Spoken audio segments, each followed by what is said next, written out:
evening, and welcome back to Nose Tools, where I'm apparently meant to be plugging in this HDMI cable. So it's not Nose Tools. No, it's not Nose Tools, you're right, it's Rhythmgates, Iridinod, the one I can actually pronounce in Dwarvish, where we are suffering from a minor time warp in that we lost the last couple of months to a freak dwarf fortress segfault. So our necromancer doctor has not been viciously mauled by a cave crocodile, and we haven't yet built a kitchen, and an enormous flood of migrants haven't yet arrived. It's possible we may be able to avoid at least some of these, though probably not the building of the kitchen.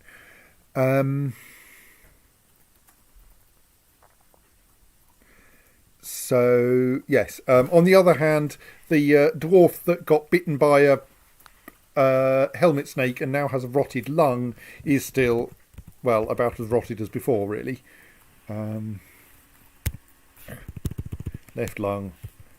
Cyan, which appears to mean rotten. She is not entirely happy.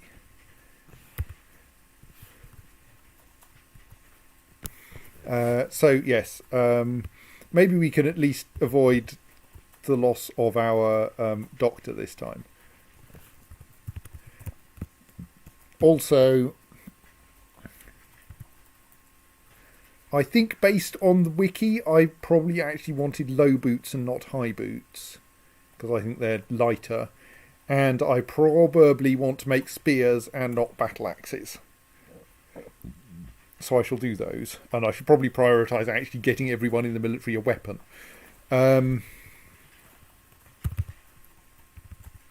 So I think we should remove the order to make high boots and instead have a new order to make low boots, because I think those will be easier for people to wear. Let's make 4 of them. And let's also... Well, let's let that get the footwear sorted out, and then we'll do weapons, I think.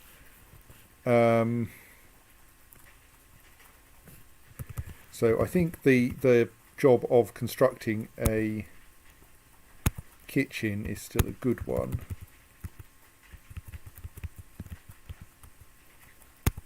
But we do, of course, thus need to wall it off from there.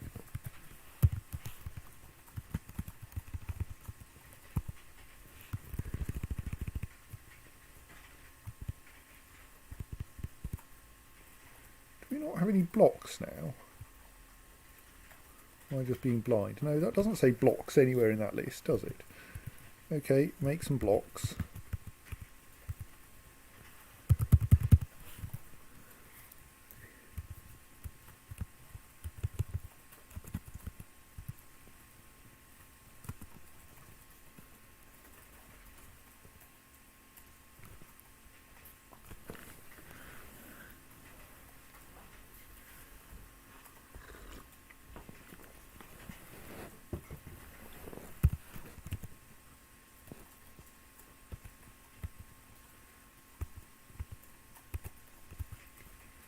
Right, there's currently nothing vicious that we know of, but cave crocodiles are ambush predators, so they will tend to turn up unannounced. Sure, if you're ambush predators, you tend to turn out to have been there all along unannounced. Well, yes. They're basically Travis.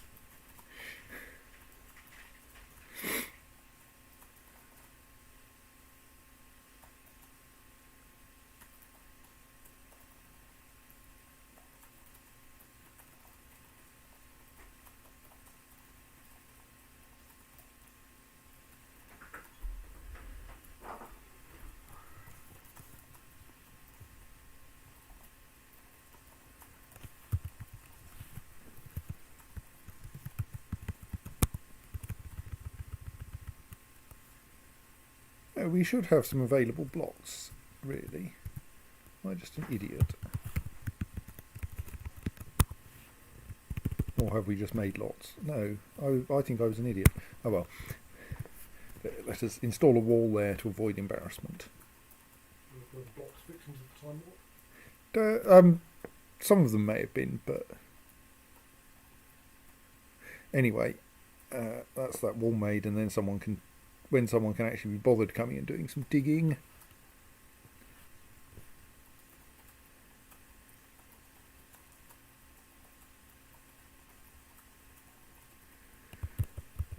So we have got somewhere for people to practice there.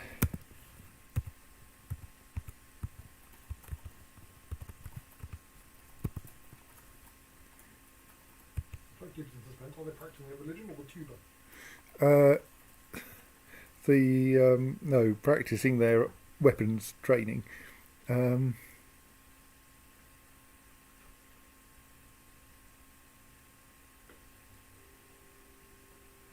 Yeah, I don't think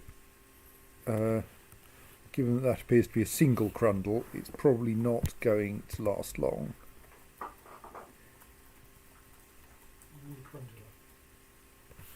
Like, they do come in great mobs, but that's just one.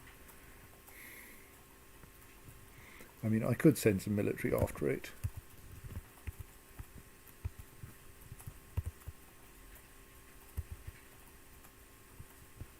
Probably for the best, actually. Let's just temporarily have the military go after Crundles.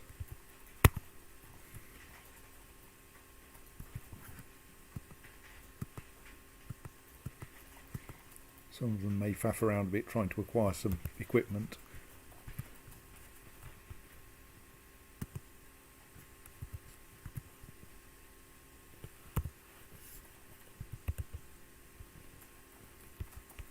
A quick look around for are there any more Crundles that I need to get soon. Doesn't look like there are. And there are plenty of Crundles, but they're mostly way off on the edge of the map. Let's wait until someone actually finds one.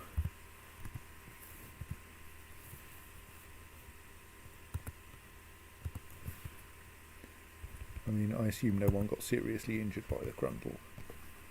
Slight bruising. Damage to their clothes, which is why we need them in armour. I've forgotten whether Crundles were big scary things or small. Small irritating things, but they do come in large flocks. Well, mobs. Like if you actually get a useful weapon to it, you will not have a problem killing it. Like it took two or three hits from a copper battle axe to kill that one. And the other one was punched to death. So like small numbers of them are definitely not a problem, but I suspect if a single dwarf came up against like 20 Crundles, they would probably have some difficulty, simply because they wouldn't be able to fight them all off at once. You do actually appear to have 3 Crundle corpses. So there's one whose Are they fast? death I didn't read about. If a dwarf came up against 20 Crundles and had a convenient escape route, would they get away? I don't know. I mean, I can look that up, but... So yes, now the corpses get tidied away and should get butchered.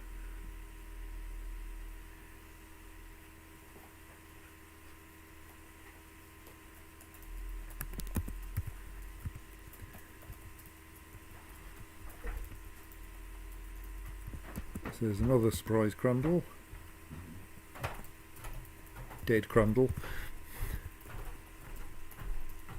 See, again, that one was killed just by being punched in the head.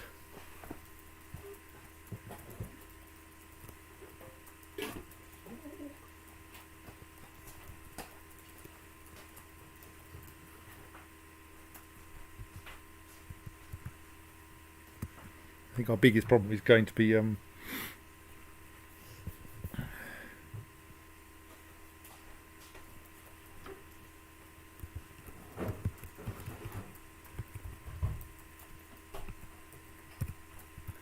butchering them fast enough.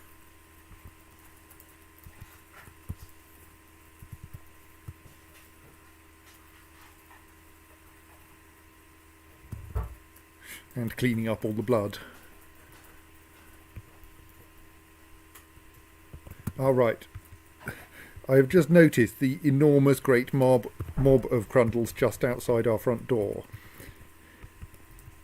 Is the front door shut? No. I might get first or something. If they're coming in one at a time, that's actually quite good. Yeah, I suppose so. I mean, I'm just wondering whether I bundle together what we have by way of military and send them out there to try to slaughter the lot of them. But I think probably picking them off as they come into the fortress is probably more sensible. But I'm not sure.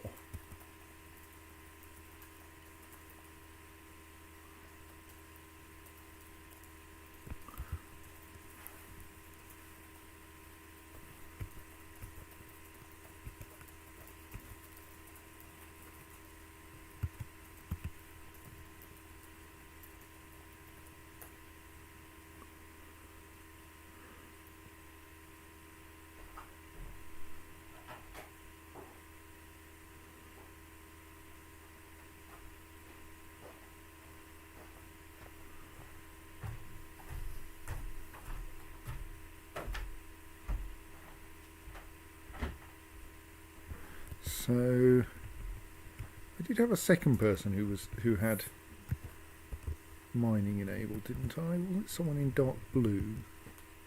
Yes, okay. What are you currently doing? You're storing things, okay. There are an awful lot of things to be stored in this fortress, to be fair. You appear to have picked up something heavy.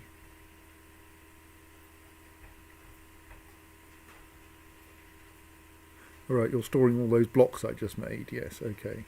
Oh, there's another Crundle. Yes, I just thought. There's some fighting going on. I think it probably no, it's still alive. Well, let's do the usual thing and set the military onto it then.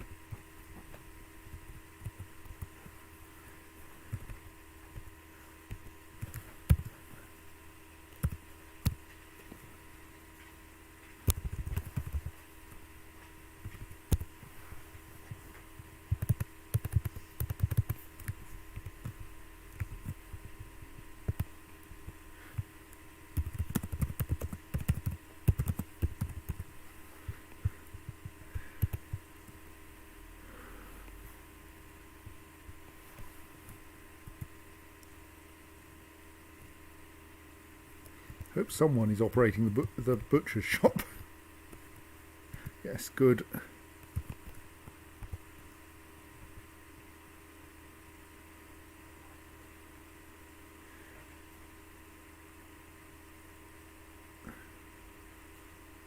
Okay, I'm slightly worried by... So this is the problem with having necromancers around.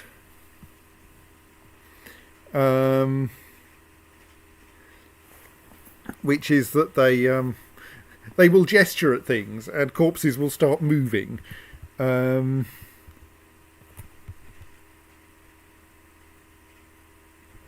sense of overall strategy. Well, I think part of the problem... I mean, I admittedly... Yes, okay, it died again. Part of the problem here is that the corpses they raise are not necessarily... will be peaceful towards them, towards the necromancer, and usually ill-disposed towards anyone who's actually alive and isn't a necromancer, which includes, thus, all of the dwarves and all of the Crundles. And this is why I asked, what was the necromancer's purpose in doing this? Did they think it would be useful? Well, the Crundle won't attack them. It'll protect them from the dead Crundle will protect the necromancer from the live Crundles. So in that respect, it's useful. It's just not useful to the rest of us. Happily, I think an undead Crundle is not actually much more scary than an alive Crundle.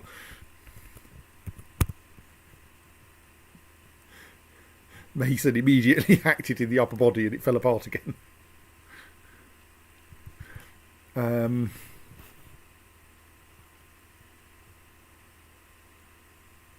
Of course, if all of your military are necromancers, then this works quite well.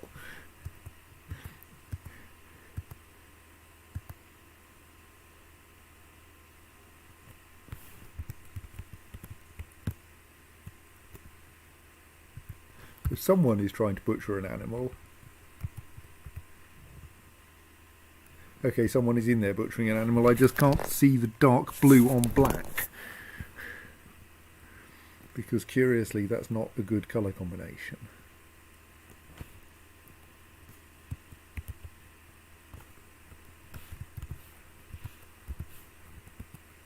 Grundles are still around somewhere, yes. Grundle are poor choices for training, but provide good experience for your animal trainers since they need frequent retraining. Yes. Well, sometimes things that don't work very well are excellent ways to gain experience, at least in Dwarf Fortress.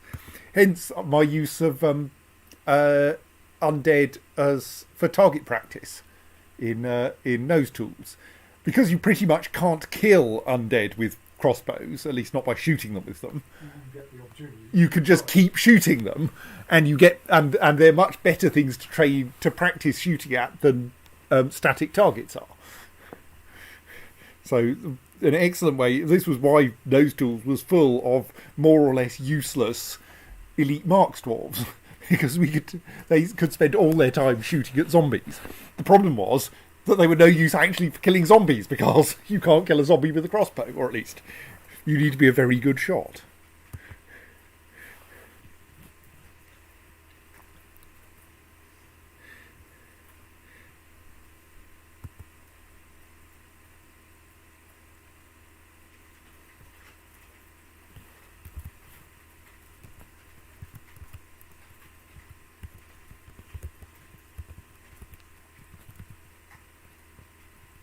Can't see the new Grundle, so let's just wait for it to become obvious.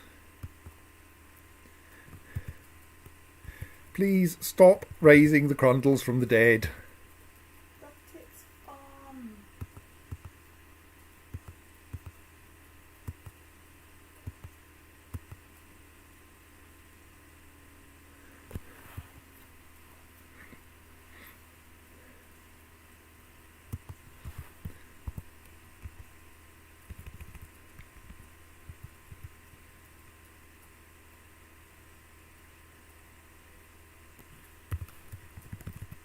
In general, I think necromancers only raise things when they're threatened. Yes, but unfortunately the life of a dwarf is mostly full of threats, so I don't think this is going to help much. Possibly if I took them out of the military, this would be less of a problem, but I'm not sure. Essentially, put them back in the military when you need them to deal with an invasion. I don't know. Are the undead crumbles under your control at least? Or? Not really, no. No. They're generally opposed to all life, which is, except for necromancers, who are count as not alive for the purposes of opposed to life tags.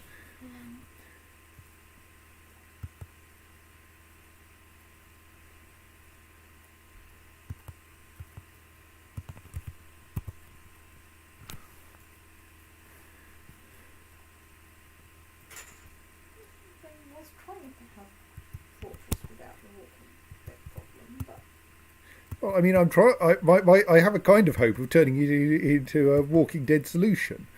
Well, not quite solution, but to get to the point where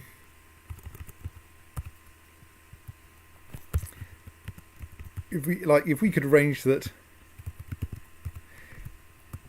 enough of the fortress is made out of necromancers.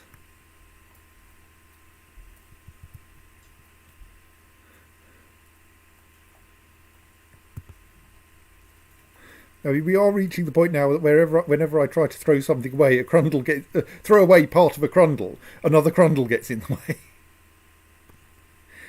are these things like gremlins or something? Not quite, but there are a lot of. There were like 20 or so of them. There are now only 6 still alive.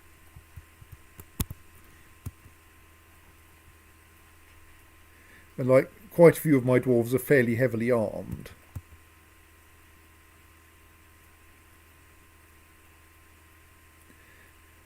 I mean, they will provide a pretty decent supply of food for us for the next few months. Councils collect webs interrupted by a giant cave hippo. Oh dear. Were those you? So, thank you for mentioning that. Were the webs you? Oh right, it's the one that the webs were the one where it's webs. I was going to say, you go out collecting webs, you probably get the, hey, that's my web.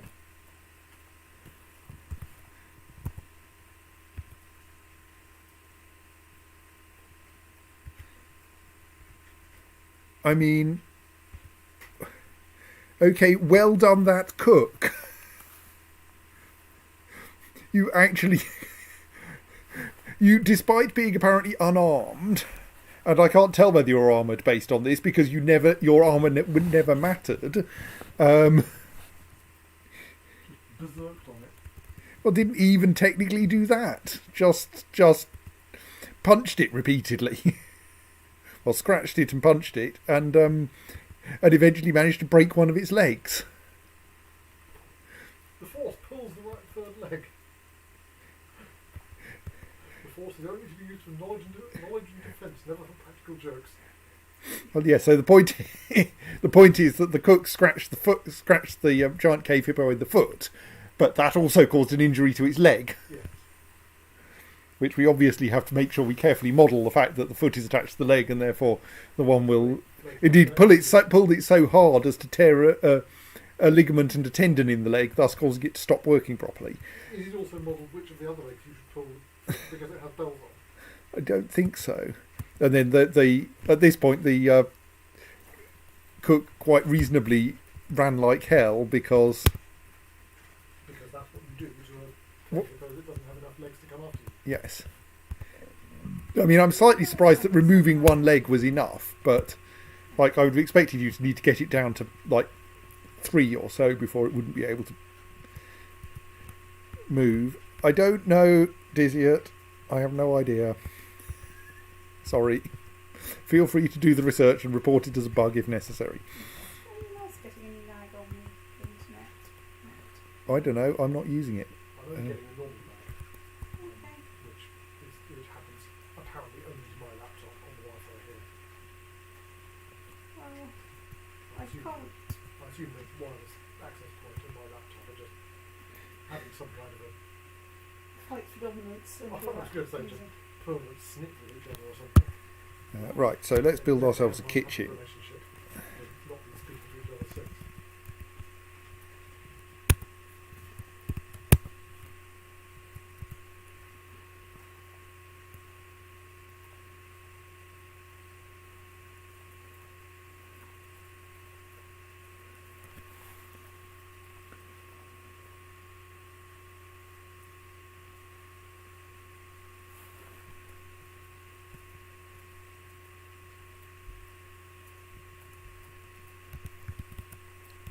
So now that kitchen, yes, will now fill up with render fat jobs as we desperately try to turn these crundles into something useful.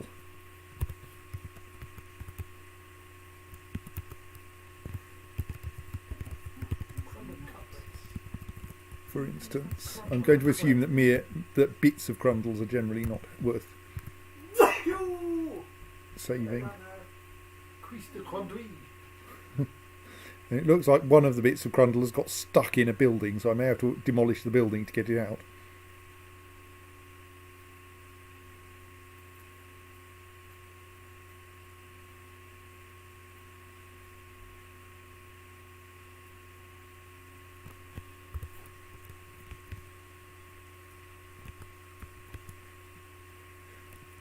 Yes, I think that's in an impenetrable square of that craftsforce workshop, and I thus need to demolish hang on, the carpenter's workshop rather, to get that bit of crundle out.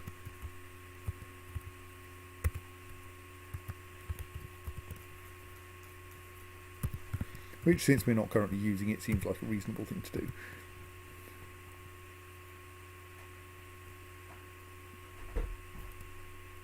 There's another crundle running around, but it doesn't seem to have managed to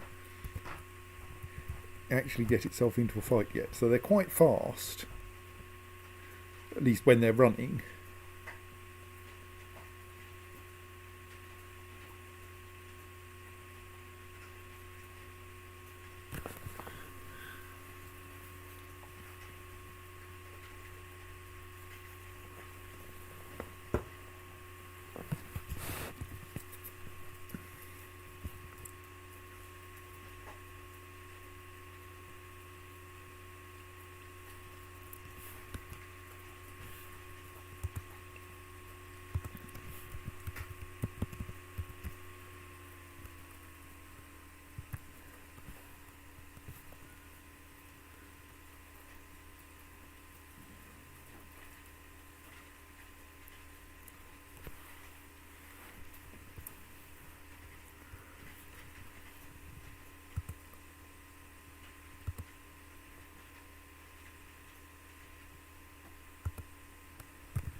We have a scared Grundle running around our well at the moment.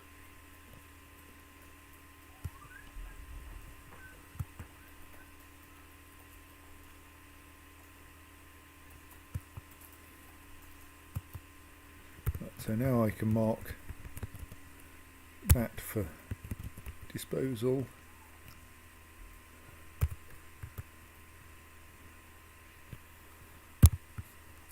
And reconstruct the carpenter's workshop. I can remember the letter C.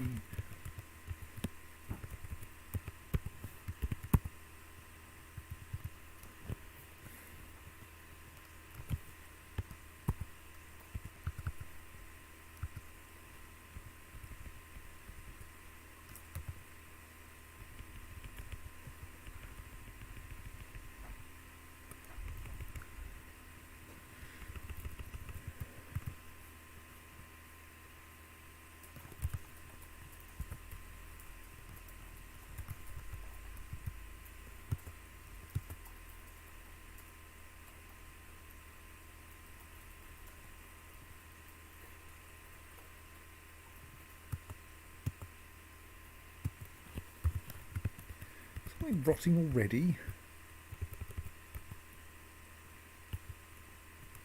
Yes, that's a bit embarrassing.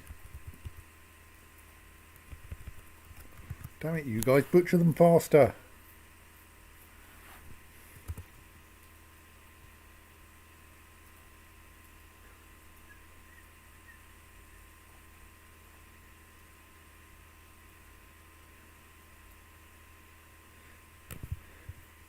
No, Dizzy suggests that things shouldn't rot here because it's too cold. No, we're underground. The temperature's quite a bit warmer. So we're we're a couple of 100 metres under the ground here. The temperature's nice and warm and things can rot, but you can still make building structure otherwise. Hush.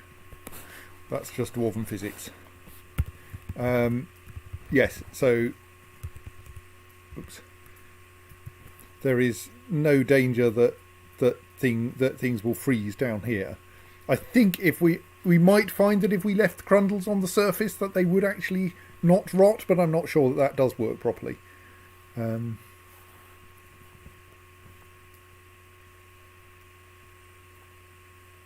Right, so do we have a terrifying number of migrants? We don't know yet. We have one migrant so far. Yes. 2, 3, 4, 5, 6, 7, 8, 9, 10, 11, 12. I could do this more efficiently. 13, 14, 15, 16, 17, 18, 19, 20, 21, 22, 23, 24, 25, 26, 27, 28. I'm counting migrants. 29, 30, 31. Some of them are animals though. 32, 33, 34, 35, 36, 37, 38. Each 39. People keep appearing on the left side of the screen.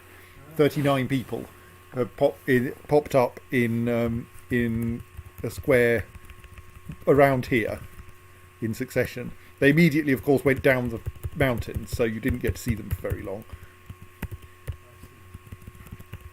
Because we only get to see one slice of the world. But yes, we now have, I mean, quite a lot of them were pets. Since we probably can't reasonably keep them, we will probably turn into meat. There are an awful lot of children.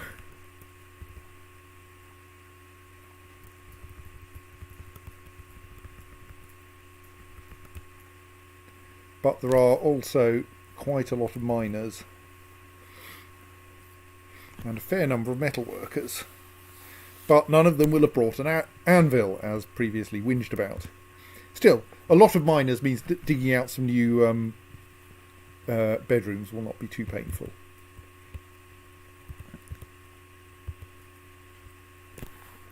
Well, I mean, apart from the fact that I've laid out my bedroom layers moderately terribly.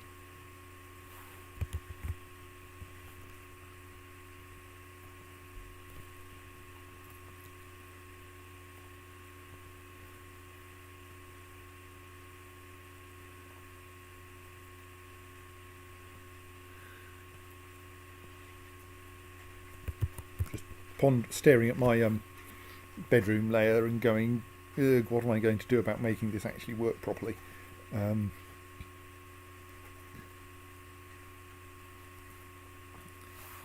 mean, I could just say those two levels are just too much of a mess.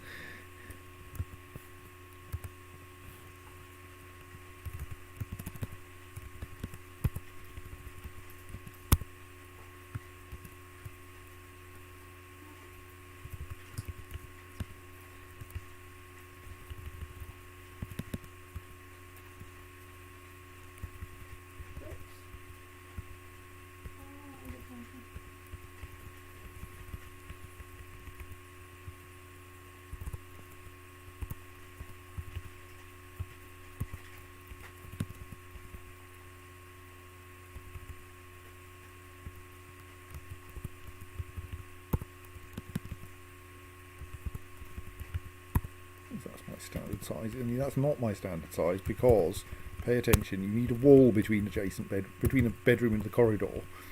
Otherwise, it's going to be a corridor and not a bedroom.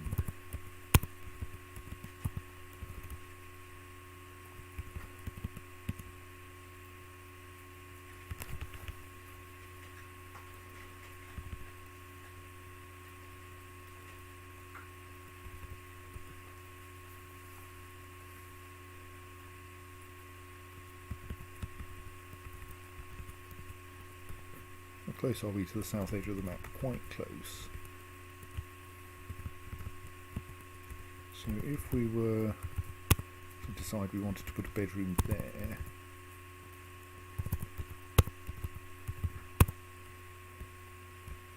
one there, then we could have a corridor that went across there.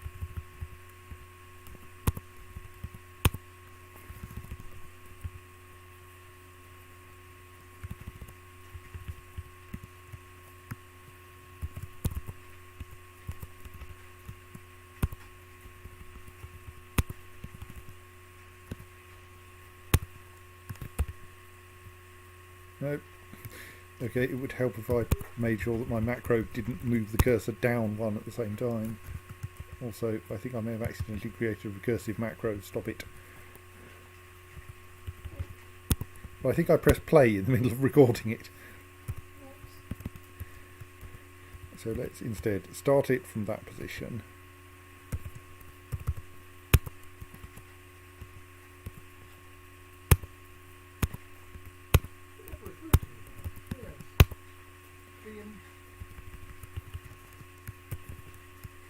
Keystrokes when using Emacs to record and play keyboard macros. The key that finishes macro recording is also the key that plays the macro once it's been recorded. I always thought that was just a technique for squeezing things into as few keystrokes as possible. But yes, you're right, it also prevents accidental recursion.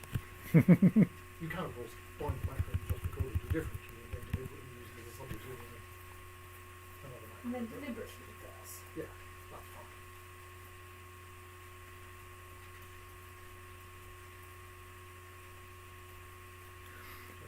Justin asks, can you use the edge of the map as the bedroom wall? You can't dig into the last square of the map. So, actually, if I could, then yes, we would get wildlife coming in through it, but I'm not allowed to dig through the edge of the map. Curiously, I can make fortifications there, so you can drain water off the edge of the map if you need to.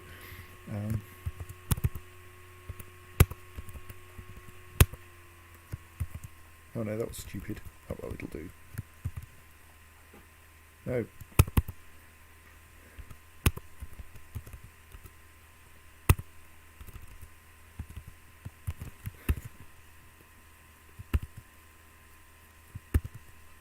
Don't know quite how many bedrooms I need, but let's just mark out far too many.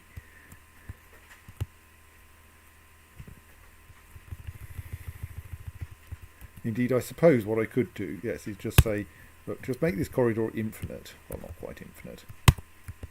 This is the biggest thing ever on that side.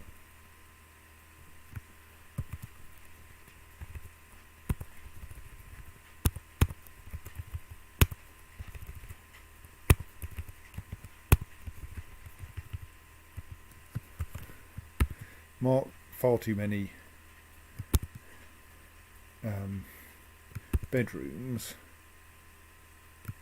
Sure, playing back macros used to be quicker. And then just mark these as not to be dug out just yet. That's probably more than bedrooms than I need. Plus, they're far too far away from everything.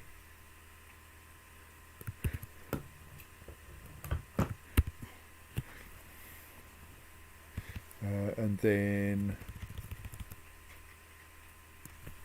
capital M's, toggle standard / marking, and go, how many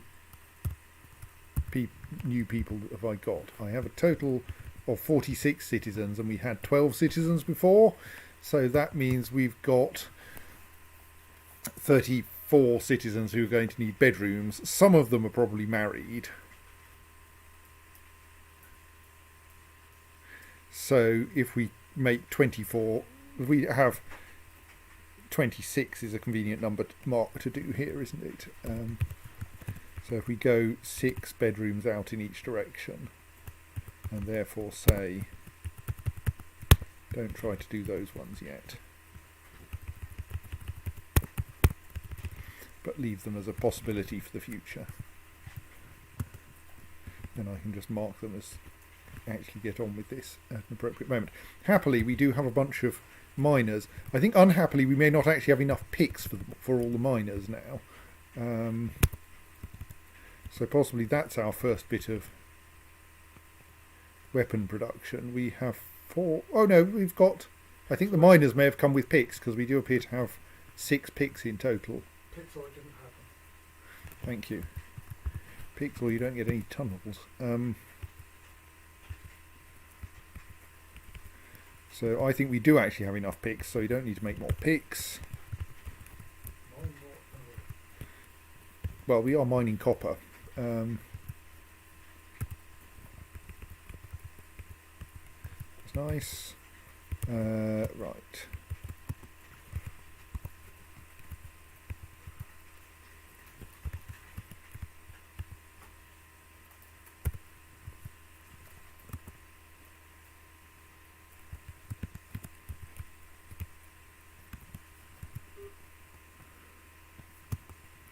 So, what was it I was going to do? Oh yes, make spears.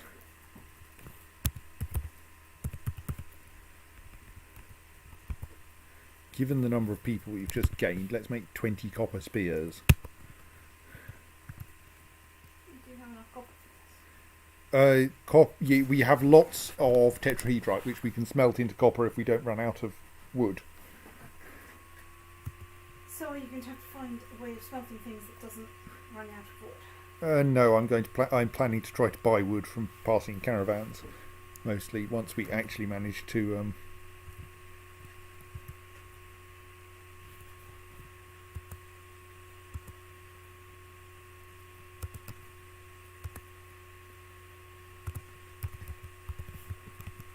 Just kill the crundle.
Oh, we're going to need some beds, aren't we?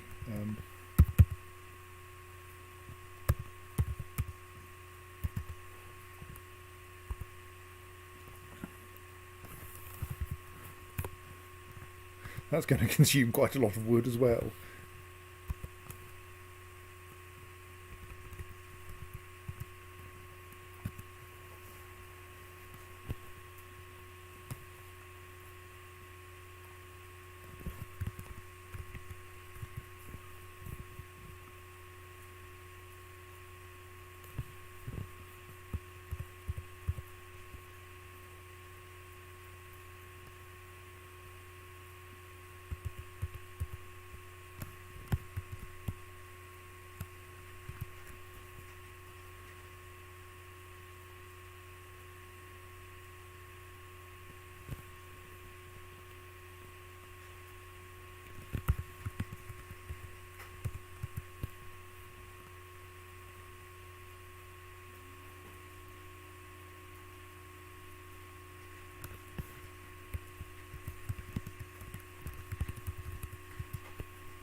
That drawbridge has ended up lowered rather than raised.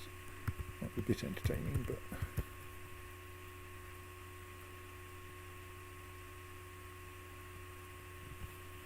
there we go.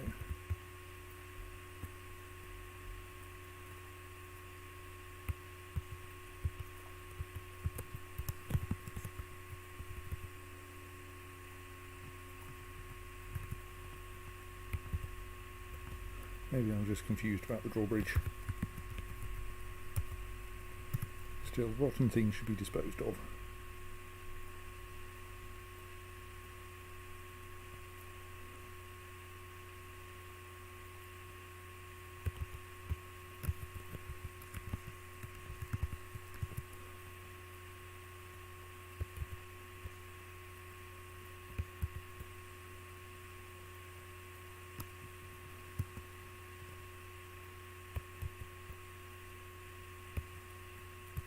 Right, that was the drawbridge successfully raising. If I have it pull the lever pulled twice more, it should lower and then raise again and thus destroy the rotting things.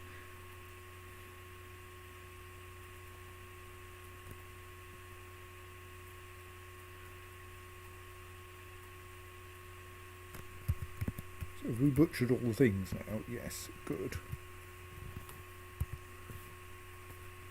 Kind of inclined to also butcher most of the incoming animals. Maybe we should wait until they're adults.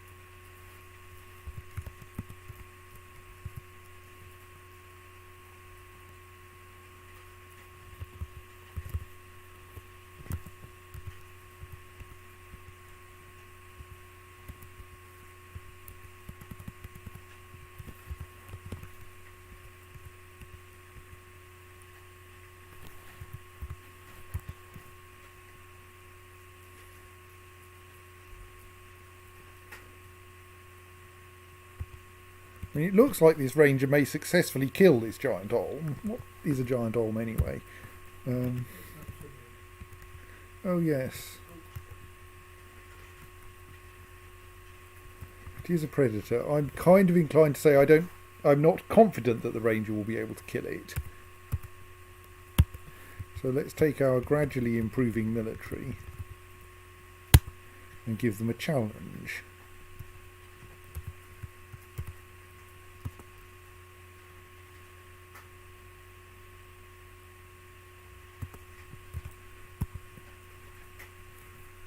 maybe not much for challenge. I think mostly I want the ranger not to get bored punching this thing, because you're not going to punch something that big to death, probably.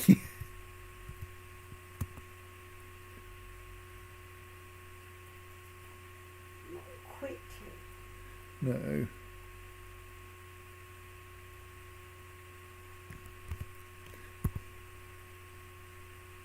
Given that we can see someone's come up with the copper battle axe, and that's taking some work. That's not being highly effective. It's going to kill it, but yes, indeed, there it has killed it.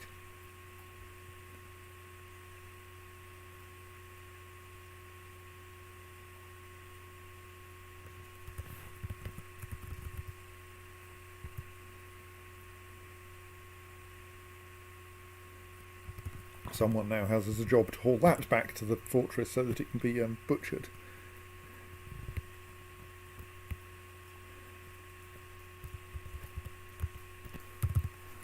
Right, how are we off beds then? Some at least. Oh, we'll need doors as well, won't we?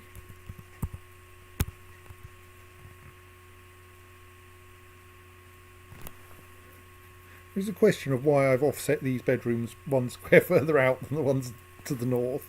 I don't know.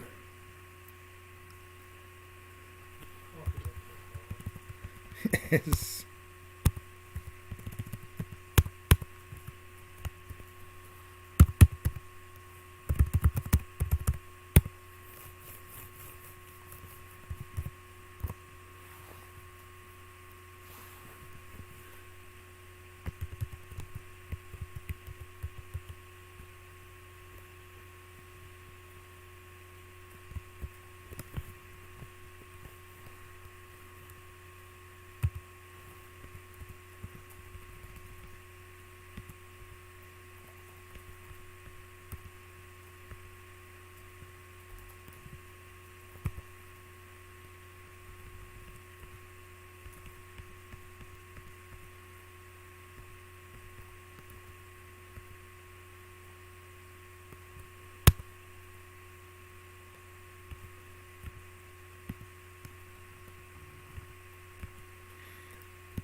The miners are all in the competitive furnaces, which is a squad for people who shouldn't be assigned weapons, because otherwise they might get confused.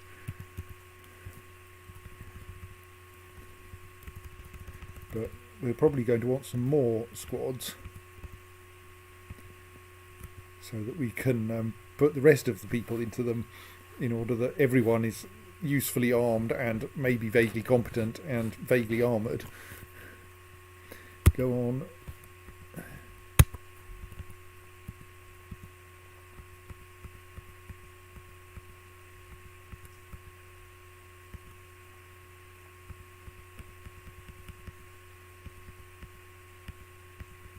See if we can find someone with some actual military skills we can stick in here. Not really.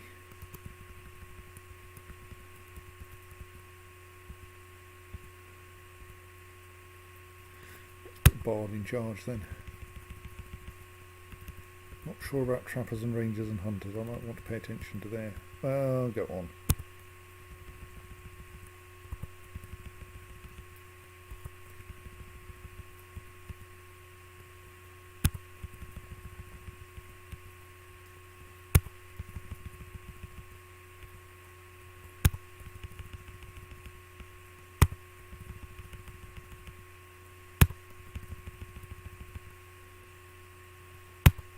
A competent pike dwarf is probably not very helpful.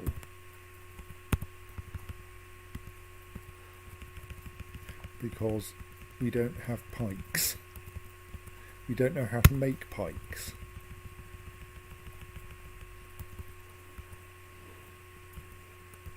Go fish rod and catch rod.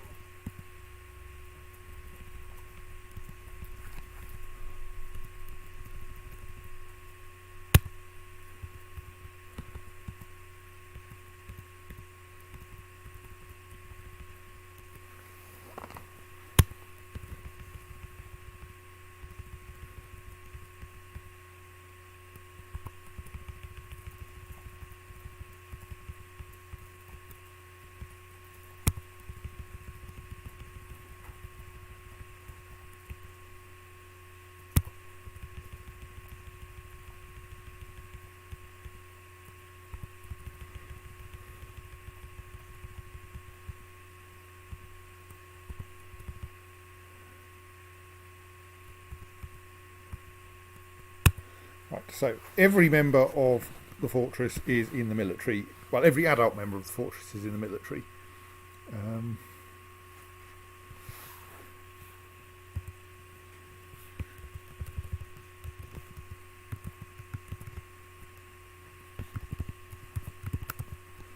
they are all entitled to train in the same room. I'm not sure this is going to work, but we'll see. It's quite small, but like, they're also mostly not assigned to spend their time training. They should do that when they don't have other things to do. Right, we are now sorting out butchering that giant olm. Is there any more tallow that we need to... we have a vast quantity of crundle meat now.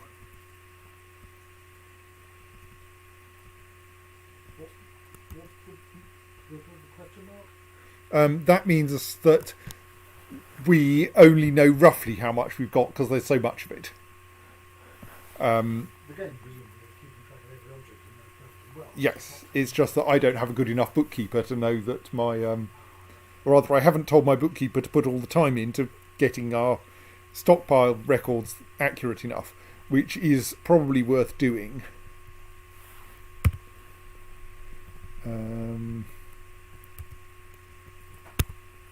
Take them up to medium precision, but it will take them a little while to do that.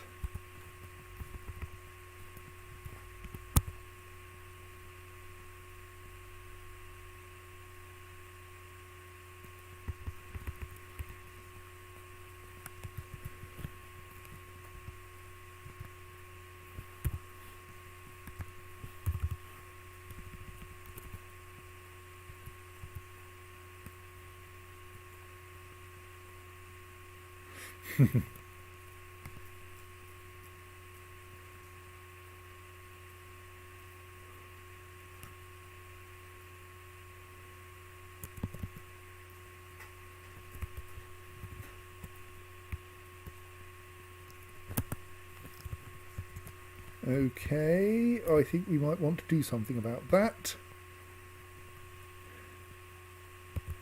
Probably before it finds a target-rich environment. I think only the gloved tundras are likely to be like reasonably even halfway armed at the moment.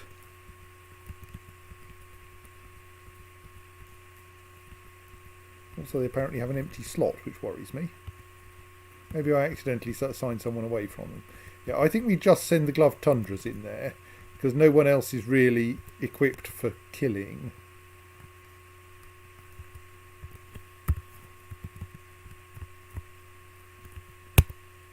Right, have fun, gloved tundras. If we're lucky, you'll all survive this.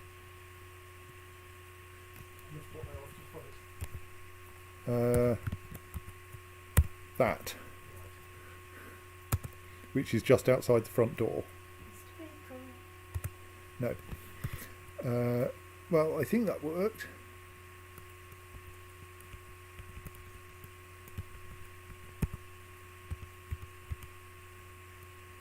Though I have a feeling that the fact that it has a name means someone may not have come out of that alive.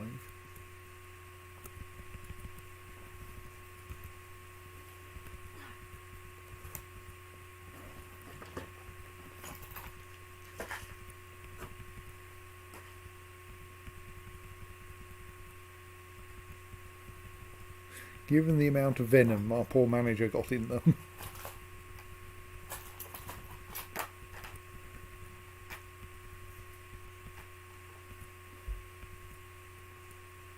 But then lots of copper spears.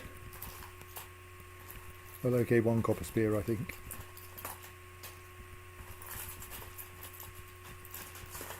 Maybe we need some more axes. Apparently we have axe dwarves wielding spears. Yes. Giant militia. The militia commander stabs the giant cave hippo in the cephalothorax with her copper spear, tearing the muscle and tearing the brain, which is a good way to kill them. But someone has died. Rith Istbarigoth, who was our bookkeeper and broker and manager, has sadly succumbed to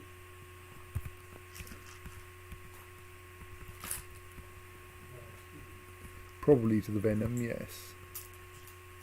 Or possibly the being shaken around by the lower body and having their spine collapsing. Yeah, okay. I think the venom didn't actually get a chance to work.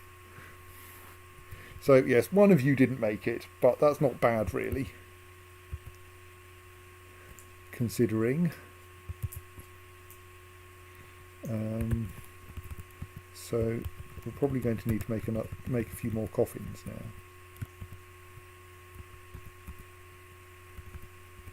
Okay, that one hasn't yet been assigned because it's not allowed to be assigned. Let's make sure we can bury them. I'm kind of feeling we should perhaps start making memorials to people merely so we can remember how they died. I mean, that's, after all, is what a memorial is for.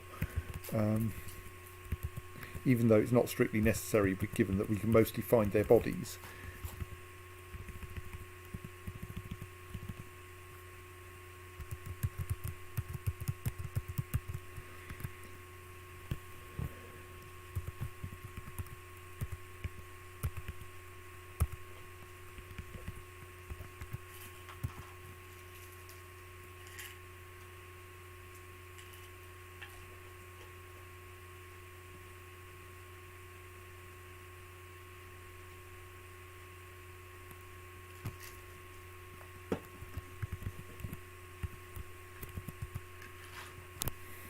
Still, more food. Not from the dead manager.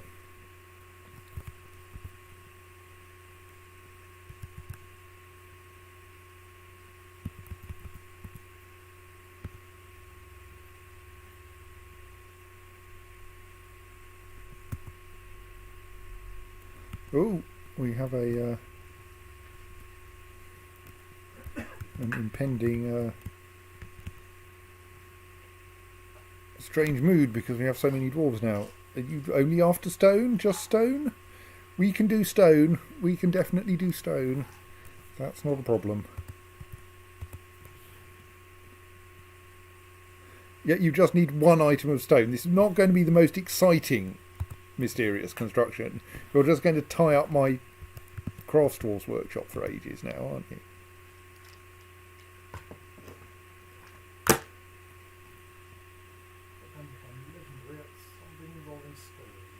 Yes, I don't really want a legendary stone crafter. I want some legendary metal crafters and jewellers, but we have a problem that we're a bit short of anvils.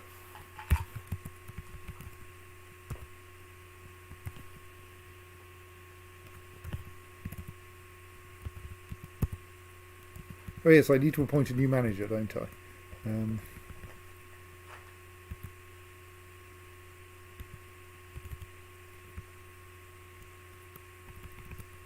Okay, yes, a giant cave hippo is nowhere near as good a source of food as all those crundles were.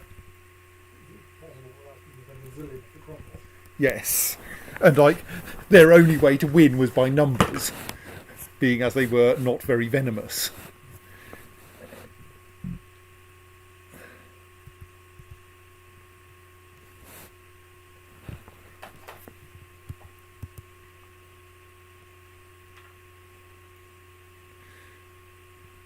Whereas if you are venomous and moderately terrifying, that's a lot more effective than being hugely numerous. Especially if you're hugely numerous and then turn up in the fortress one at a time. So there's a troll up there. Oh, that's nice. We'll probably meet you eventually, simply because we'll be collecting all those nice webs.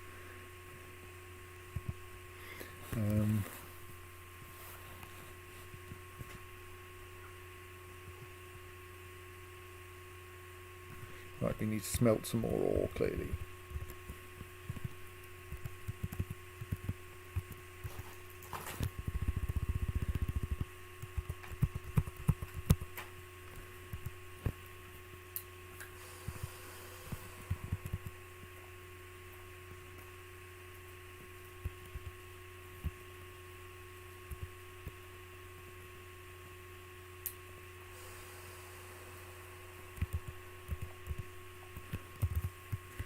Let's install some beds.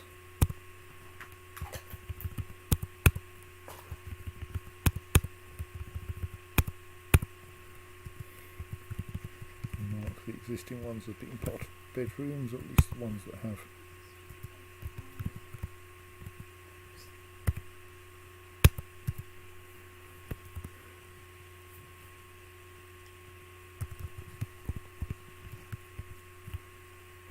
Also have a low priority job of smooth all the walls of all bedrooms and the floors.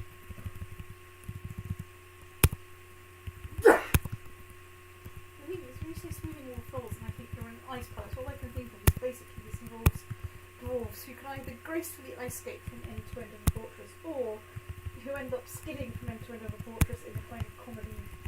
The ice is on the surface. We're reasonably cosy down here.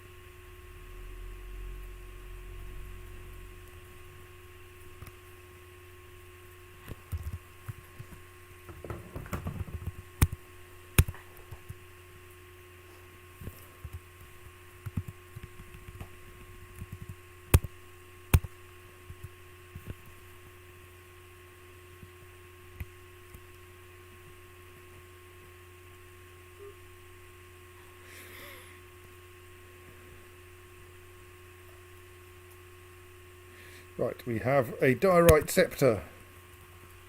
Who is the Page of Passions? Is that us? I can't remember.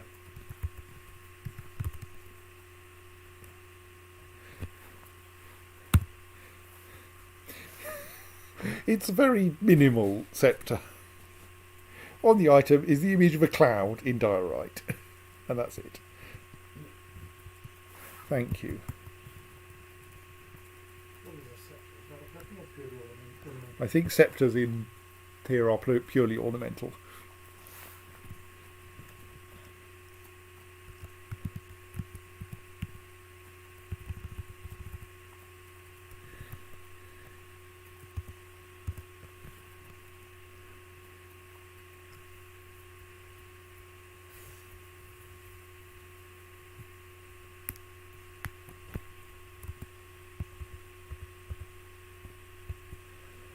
Okay, I think I might need more space for some military training, or I need to give people some more work to do.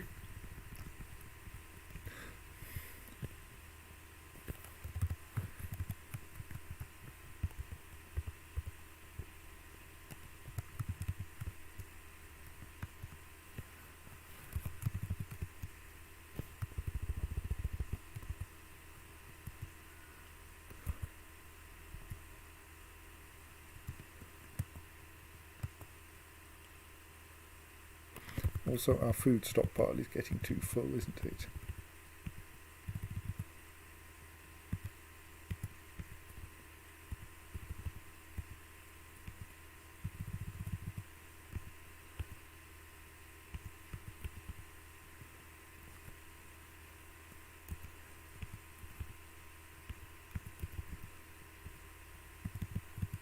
Food stockpile has started overflowing into the general stockpile.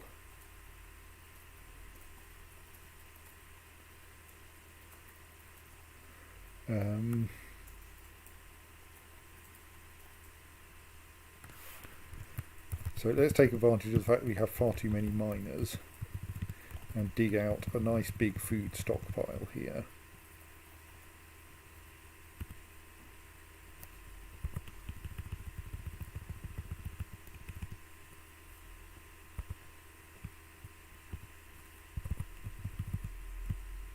Which will be connected to the kitchen, to the dining room.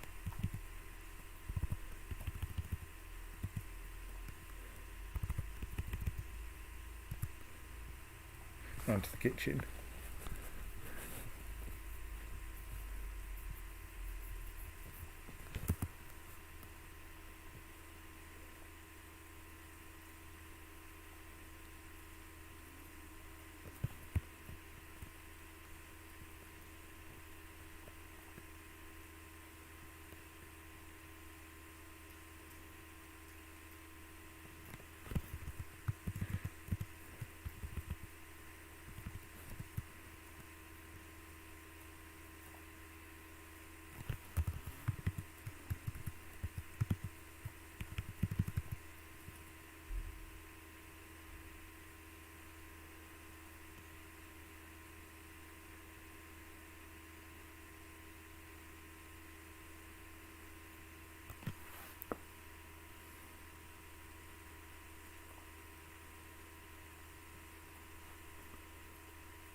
Probably worth equipping the dining room with more chairs and tables, isn't it? See, 1, 2, 3, 4, 5.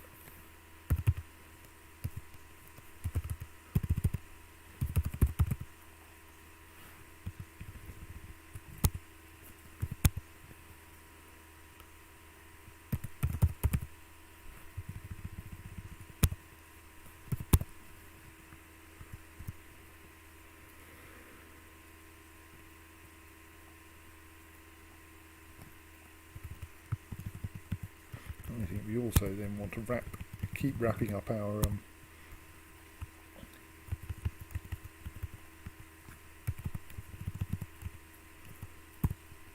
dining room in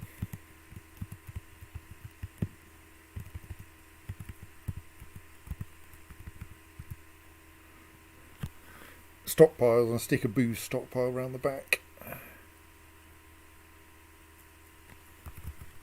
Possibly connecting it to so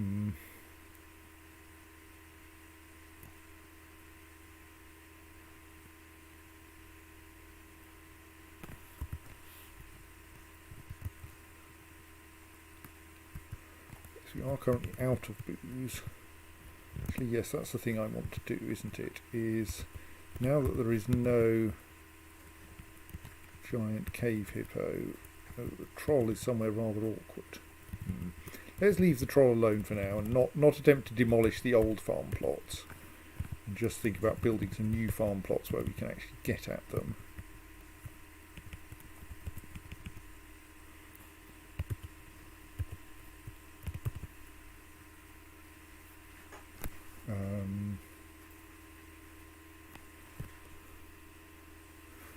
Probably just go for building one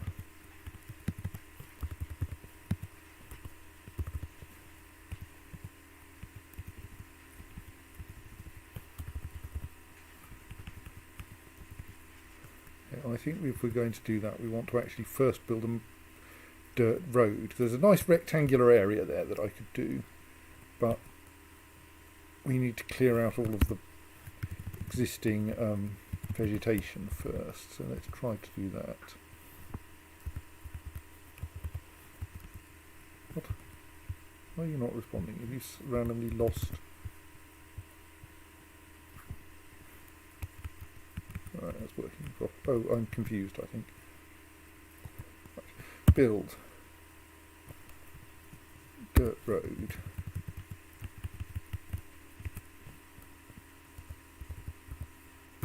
Okay, can we not build dirt roads down here?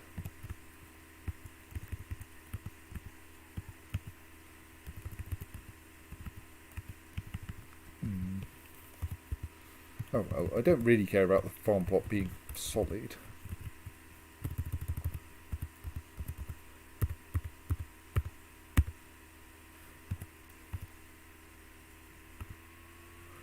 put a farm plot there, and while it's a bit weird, it'll probably work.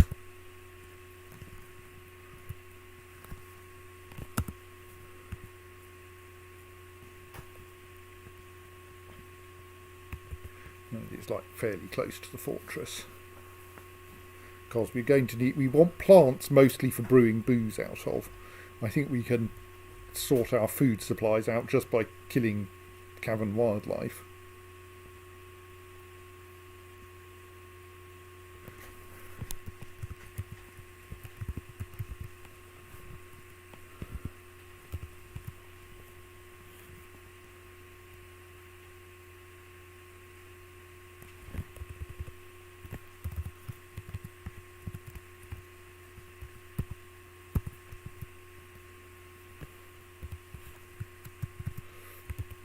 Doors are sadly deprioritised behind slabs at the moment.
Down here we have a giant cave swallow being hunted by a hunter with a crossbow.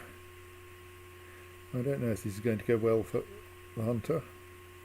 Certainly going to cost a lot in crossbow bolts, but I don't consider crossbow bolts to be an important resource here because we can't really use them much in the caverns.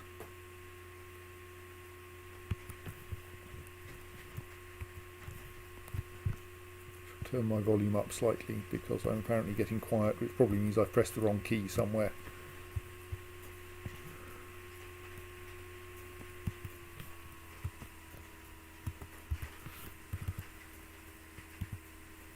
Well, that giant cave swallow seems to have been dealt with. No one has yet managed to get themselves killed by the troll, which is nice. Means we're going to have yet more meat.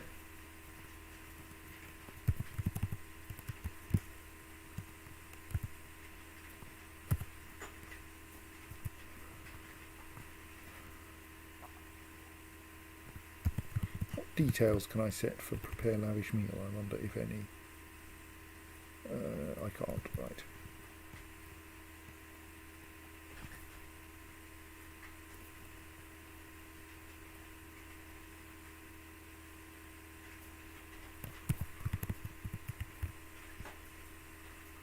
Well, that might be nice.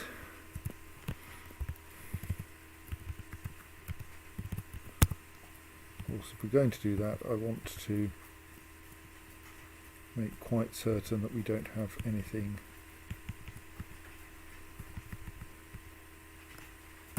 inappropriate allowed to be turned into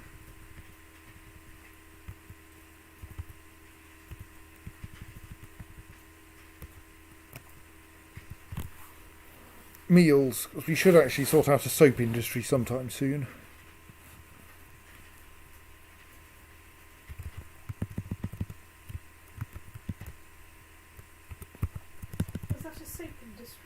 Yes.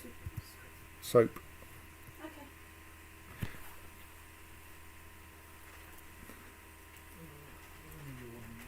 Yes. So here comes someone lugging a giant cave swallow corpse.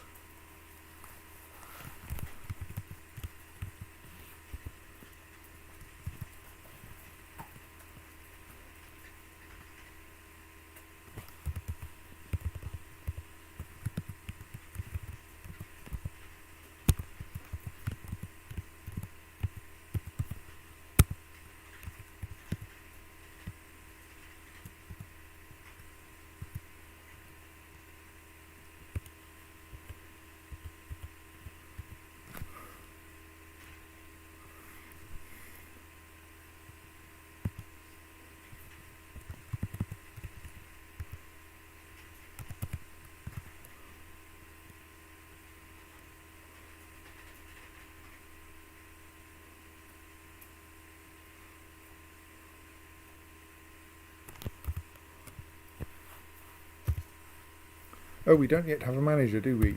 Yes, right. Should assign someone else to most. If we don't have a manager, we can't use the job scheduler. So every job has to be manually assigned on in a workshop and such like, rather than being able to say, "Hey, I need 25 spears. Please make me 25 spears somehow." So yes, mostly though I want a halfway competent broker.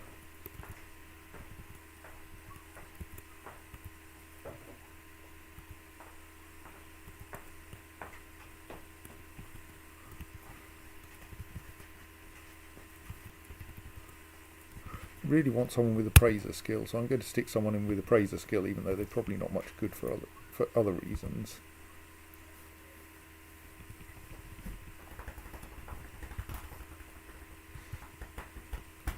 Then also a herbalist is probably not much use for most purposes.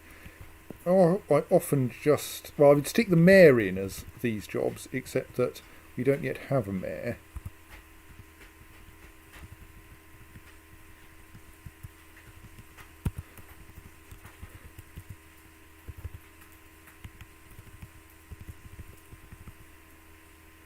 So let's just make it the expedition leader anyway.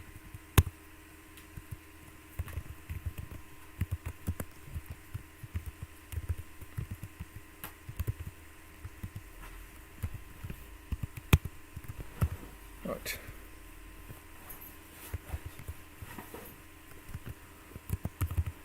So that should mean that those jobs start being usable again, and we still have quite a lot of copper spears to make.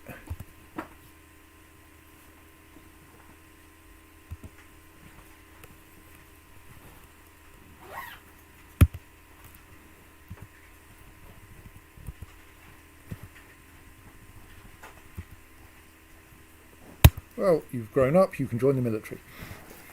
Oh, sorry, I've just finished marking for the evening, so nice to see you. Well, yes. I was yawning a lot. Yeah, that's understandable. So I've done the Robinson mark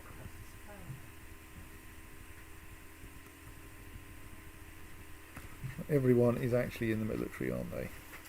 So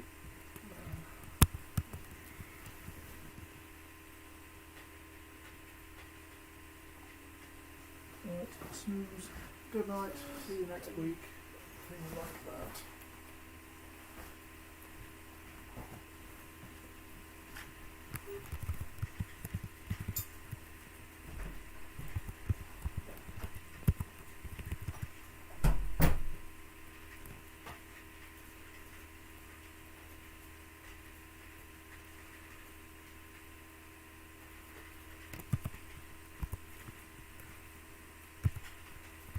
we have a mob of naked mole dogs now, yes. Well, hunters can probably deal with it.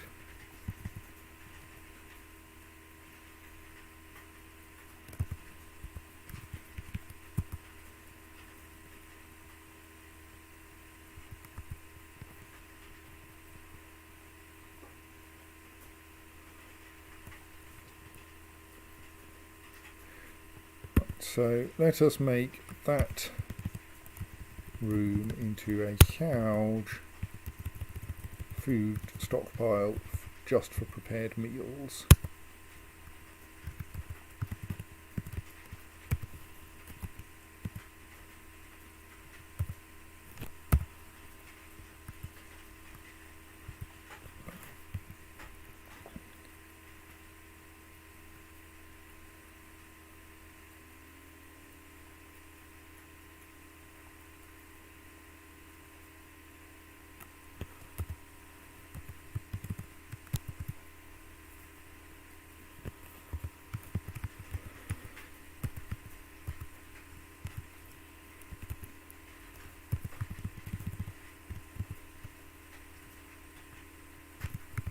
Carol Golden Fats.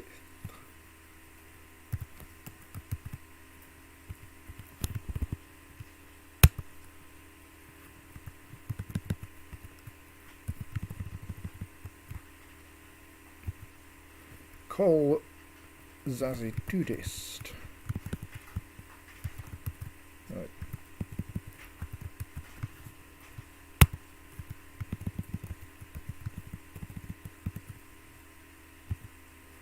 Kirill Lansong Tirist. Oops. You didn't see that.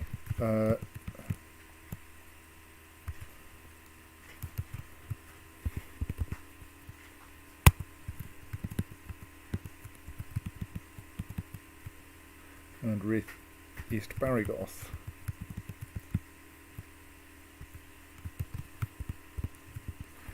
Of course, the only other things I can make memorials to are named creatures who caused us lots of trouble.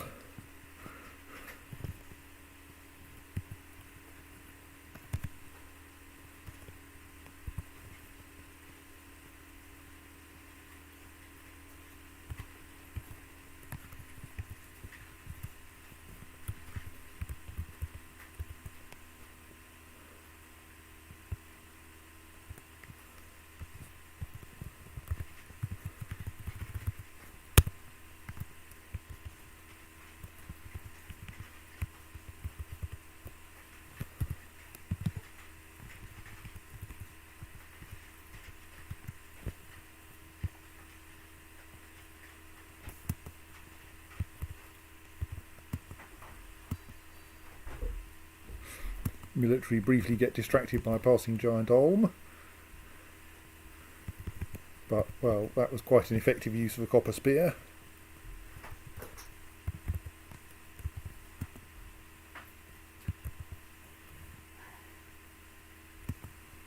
Yeah, that yak calf is hungry, let's kill it.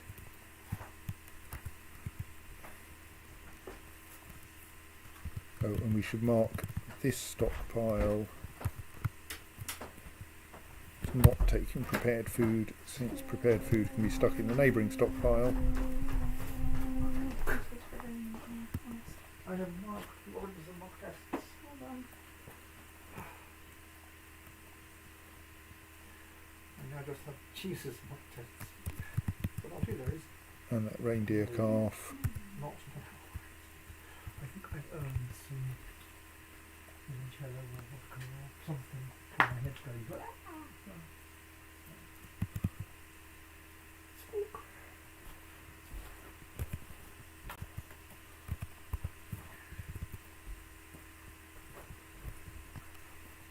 Claire.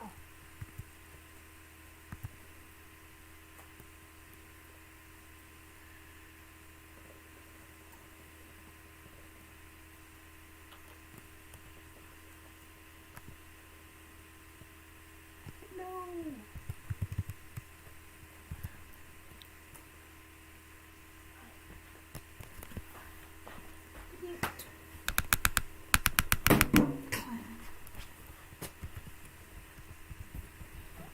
Appear to have another Crundle infestation. Yes. Another 15 or so Crundles.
presume these will get assigned to the people who are currently sleeping in them, but I'm not sure.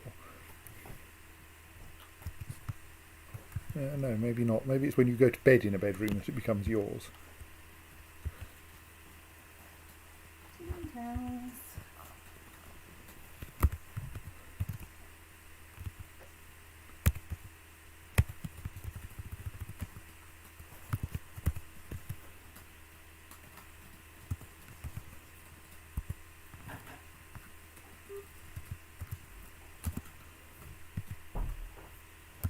Yes, there is a phenomenal number of Crundles outside our front door. Maybe I should just send a military squad out there to stand around and kill them.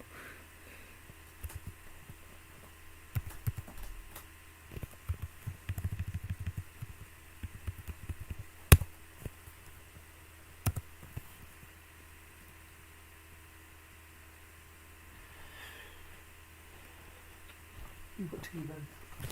What's that?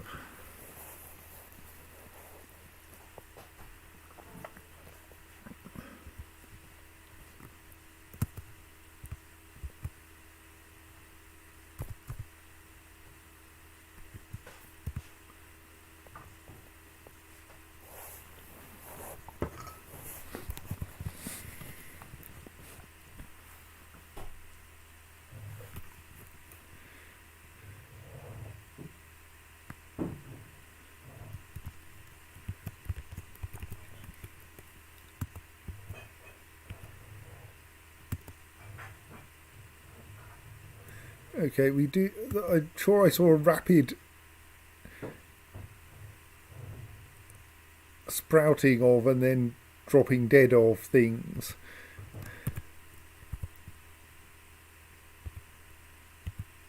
Yeah, I may remove the oh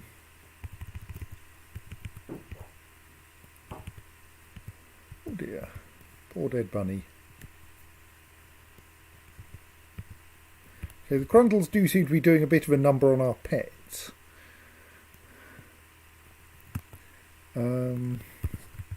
Right, and I want to put a booze stockpile here.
Since you're nominally a farmer, you should at least have farming enabled.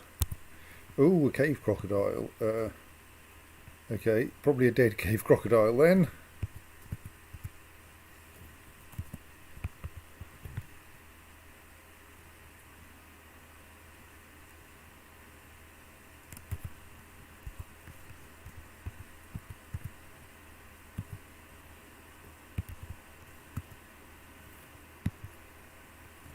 So yes, I think it's probably for the best if we remove our chief medical dwarf from the gloved tundras. Let's stick them in the competitive furnaces instead. Which basically means that we won't try to use them for offensive actions, which means we're slightly less likely to end up having to kill everything 3 times. So we did have a premonition about a cave crocodile, but it doesn't seem to have been quite so dangerous this time. Well, I mean, I say that.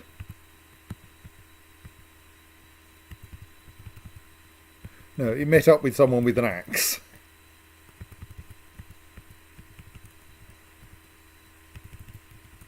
Missed them repeatedly, and then the axe did what axes do.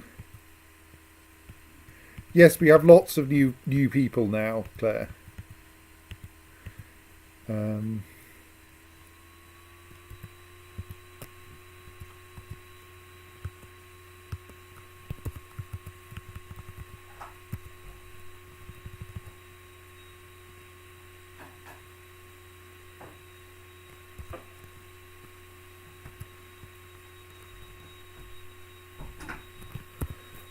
We didn't get a second doctor this time, sadly. I could probably bring the military guys back in now, can't I? Because they have killed the Grundles. Okay, they've killed the first batch of Grundles. There's now another batch of Grundles over here. In a bit of the cavern I didn't even know about. I don't know that we can get to there, though. So they're probably safe unless they go swimming across the pools. Yes, and I've taken our doctor out of the military in order to prevent, well, mostly actually in order to prevent them repeatedly bringing things back to life. I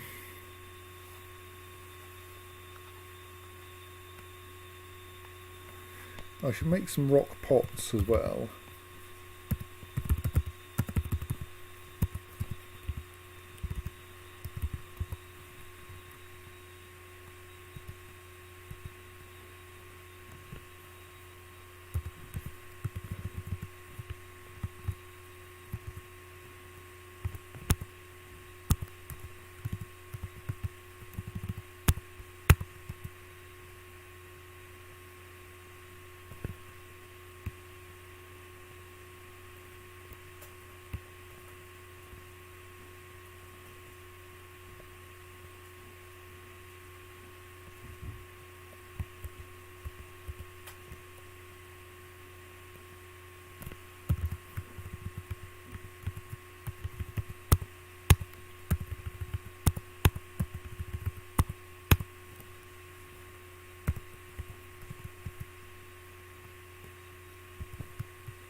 Our butcher's shop is working flat out to try to process all of these corpses.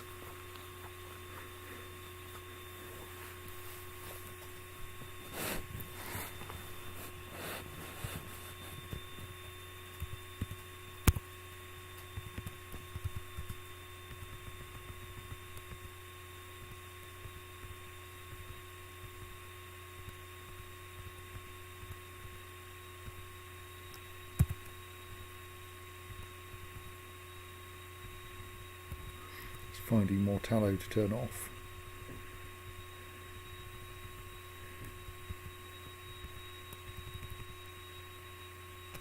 Some of it's probably got cooked already though.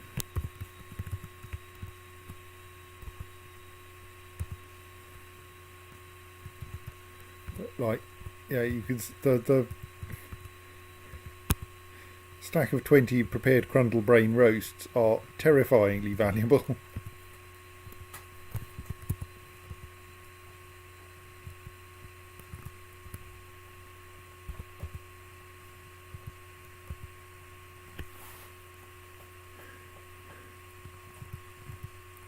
I feel that specifying that it's female cave fish is a little odd.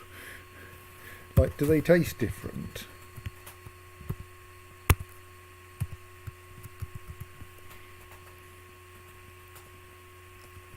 Oh yes, we need to actually make... We can make at least a little more drink. No, we can't. Okay. In that case, since we now actually have a field... What? We out of plump helmet? What? You shouldn't be out of plump helmet spawn.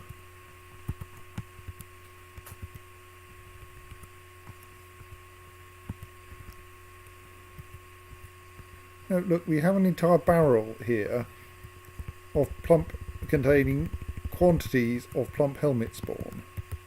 So any claim that we don't have plump helmet spawn is utter rubbish.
Damn it, the Grundles have managed to get over onto our side of the river. Look, we haven't finished butchering the last bunch of Grundles who turned up.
Anyone who's officially a farmer should have farming brackets fields.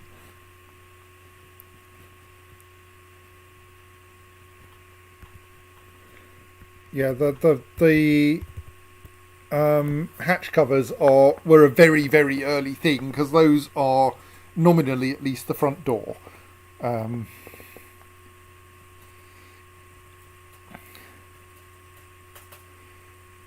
So I basically put them in as soon as we built that original entrance to the lower fortress.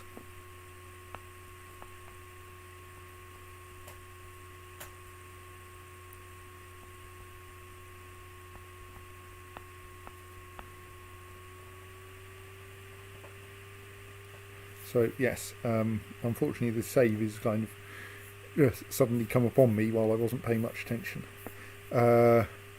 Still, that means we've got past whatever date it was we had the catastrophic crash at last time. Yes, I mean, yes, the front door is really the bottom door of the fortress, which then extends upwards. Because, as you can see here, it extends out over the caverns.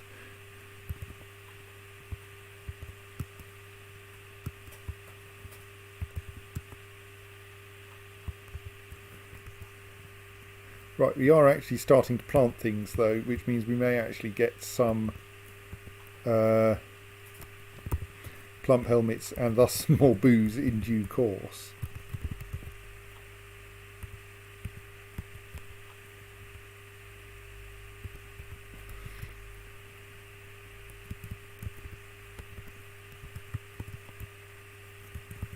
So I think we must be lacking someone who can engrave slabs. What's slab engraving? What task is that?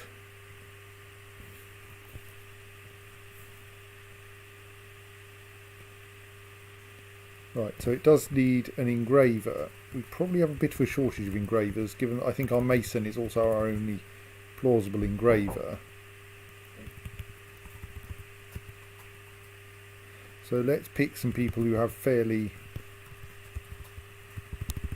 otherwise fairly tedious jobs. And say, presume stone detailing is what it means when it says engraver.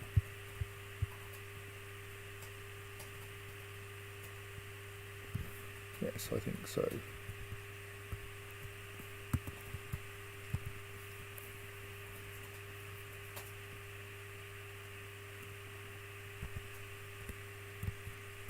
Right, someone is now, possibly even the correct person, is now taking responsibility for that.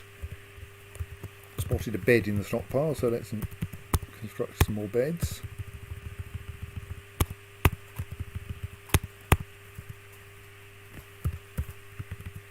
We have at least some doors in stock, well, one door.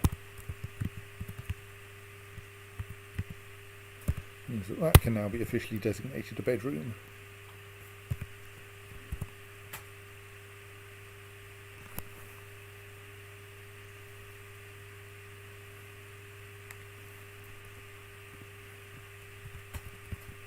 Okay, a visiting philosopher has managed to get into a fight with a coyote.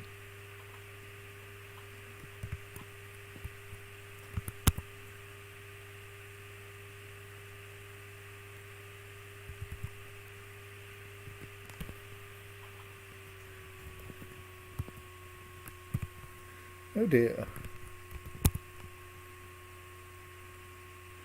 A scholar, though, again, like random visitor, foolishly went up to the surface and has been killed by the coyote.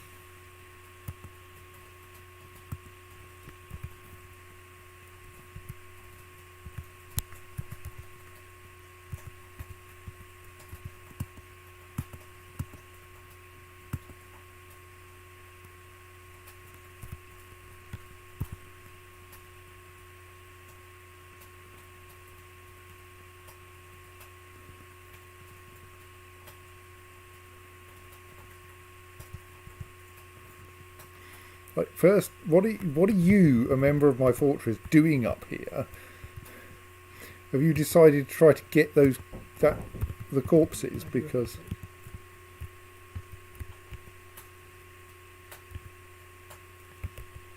I mean, I suppose you might want to retrieve a visitor so you can bury them.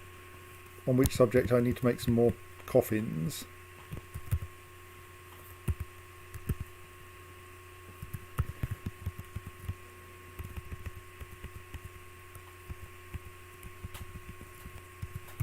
Everything's getting backed up in here.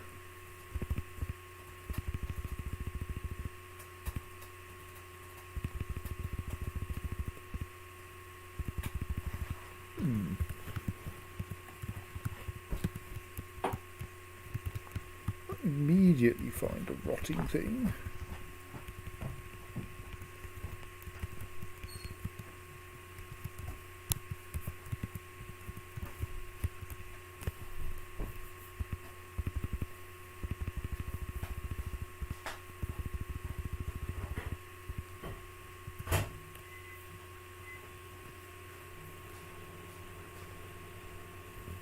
Now, the stray cat corpse wasn't marked as rotting. I mean, I should check that we are still butchering as fast as we can. Maybe when the miasma clears, it will be obvious what's going on.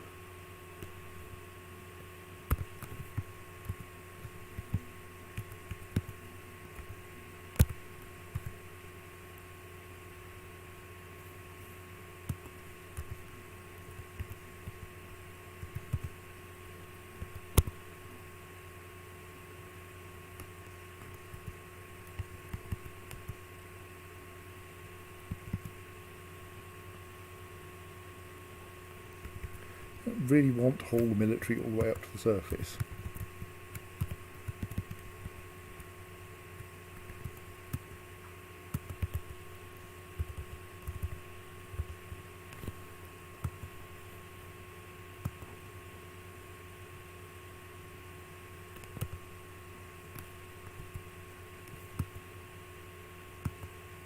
People keep going up there. What are you going to do? So you're Zephon Ezumiseth.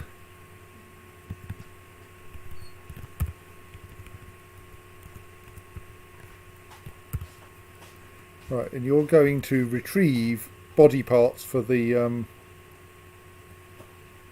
of the unfortunate dwarf who let's as a temporary measure say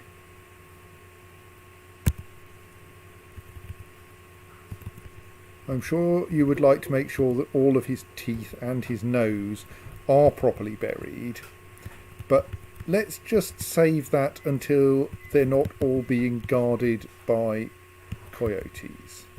How about that?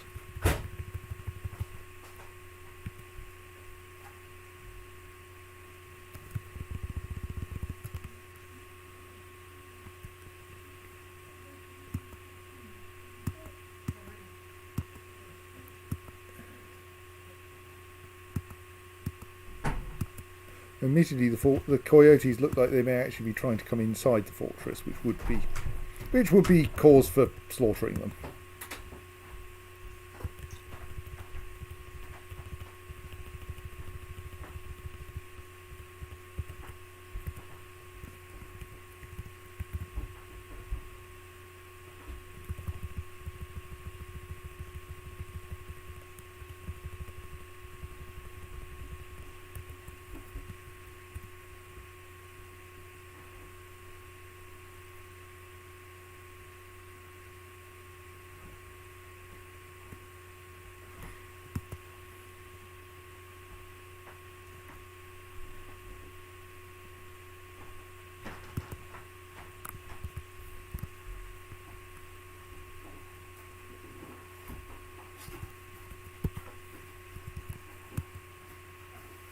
How about you don't get distracted by those and instead you head down into the fortress where you will probably be safe, rather than going out and engaging in unarmed combat with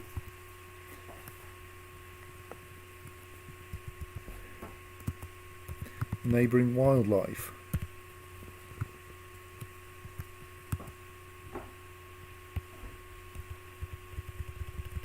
Thank you.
I found that looks like there's some miasma right there.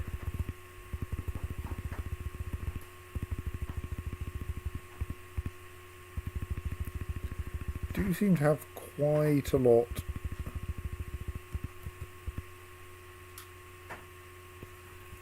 of meat stuck in that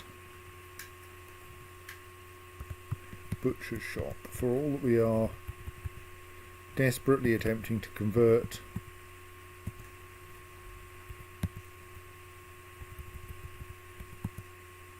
our meat stocks into something more useful.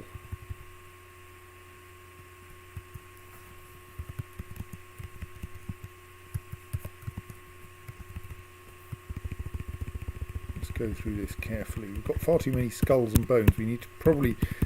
I hadn't expected this, but we're going to need a bone carving industry just in order to process all of these bones. Oh, there's something rotten as well.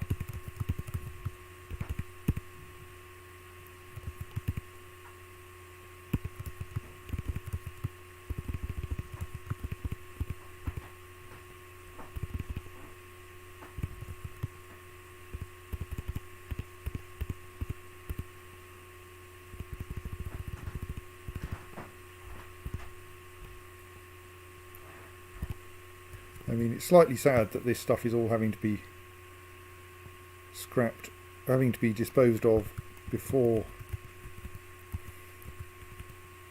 we've even managed to, because we can't eat it, well, we can't even convert it into, we can butcher it reasonably fast.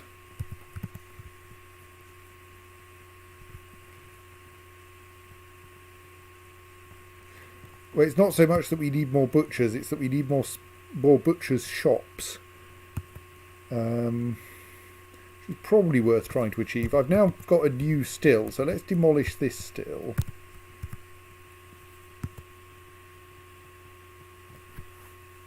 Actually, no, we're not short of butchers at the moment. We're short of cooking facilities, aren't we? Largely because we don't have any good cooks. So we're having to learn cooking.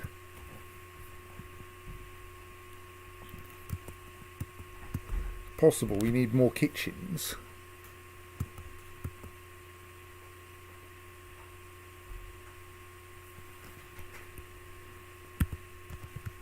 Yes, actually, let's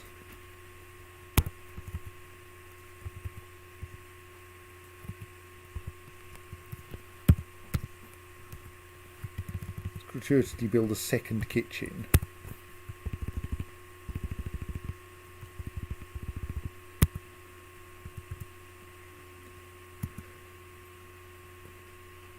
In the hope that that will allow us to convert food into prepared meals faster. And like I could reorganize all of the storage so as to give us more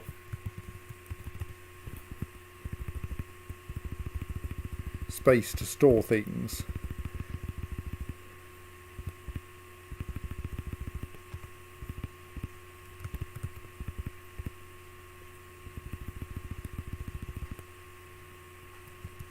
Oh, one of our problems is that we don't have any way of processing skins into leather, isn't it? And so the skins rot.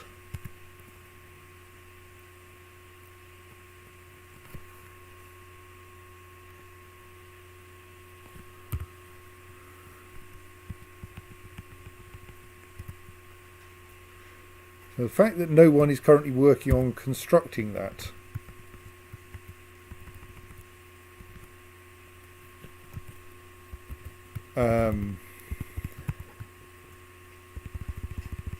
new kitchen suggests that we don't have an adequacy of cooks assigned either. So let's put a couple more people who are in approximately the right area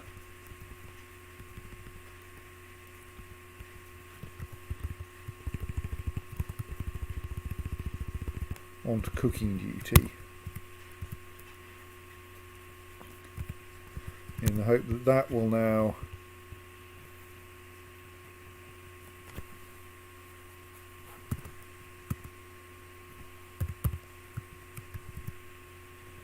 And we will set up a coffin as soon as the mason has finished making one. So one of our newly recruited cooks is now building a second kitchen, which we will then also have doing repeated prepare lavish meal jobs.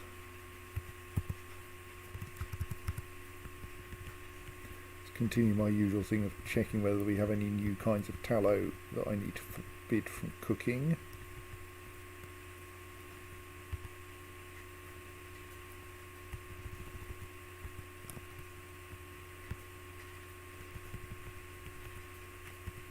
Don't think so. That's nice.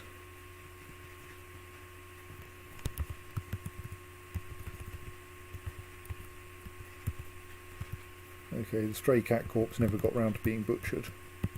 Butcher's shop is actually idle at the moment, which is probably good.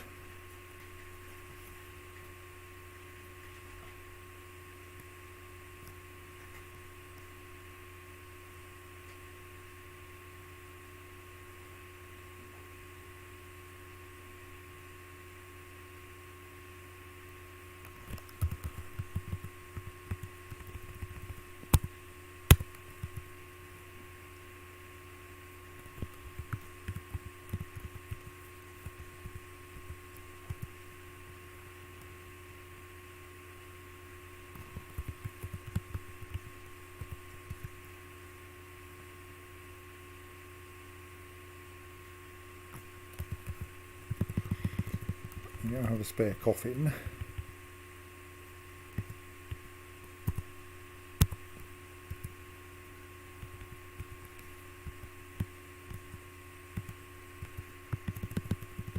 We've also got some slabs, so let's... So, golden bastith.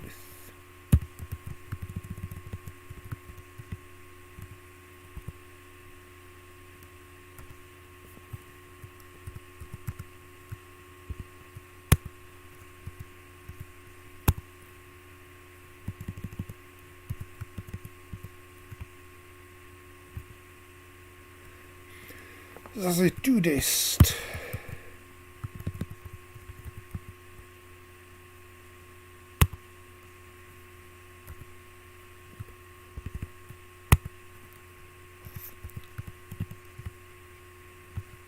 and Zansong Tirist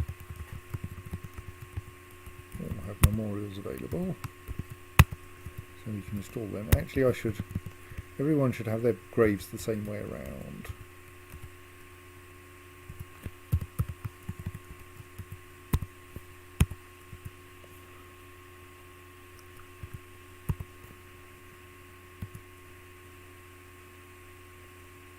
Ooh, a human caravan has arrived.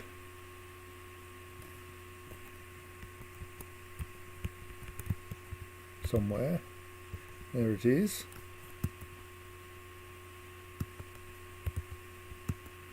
Slowly descending the mountain.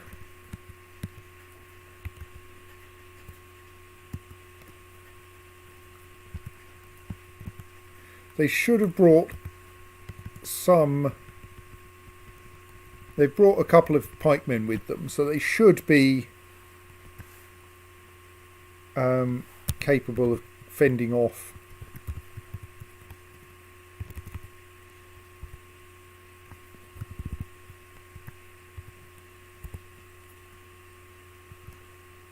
a reasonable amount of stuff. We're probably going to have to trade them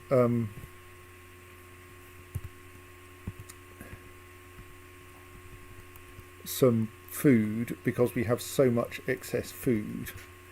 Like the fact that one of our most valuable objects is a stack of of Crundle intestine roast. I thought that was just Crundle intestines. Being humans, maybe they have an anvil. We'll check in a moment. So I think I'm just going to dispatch up to them some of our most valuable roasts.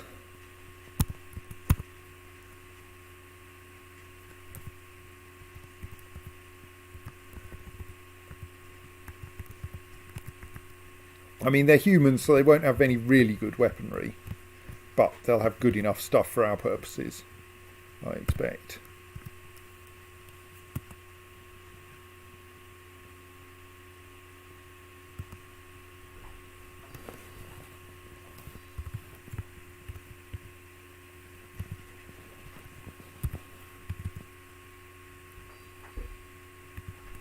So it looks like there are no coyotes up there now, so I'm now going to unforbid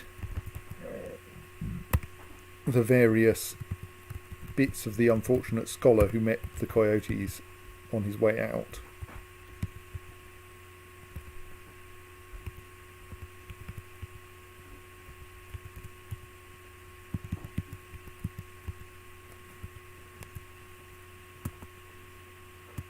So that he can then be oh, there is a coyote somewhere.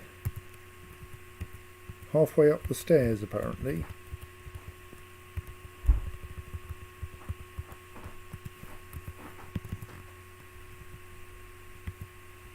You're right, there is one coyote alive. Gloved tundras, go get it. It's happily well below the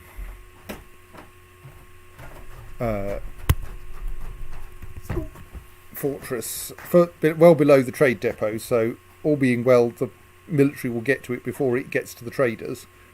I don't think there's... I'm only moving 4 objects up to the trade depot, albeit that they are huge stacks of food, so I don't think there's a serious problem with... there's going to be a serious problem with dwarves getting distracted, because this only needs 4 of them.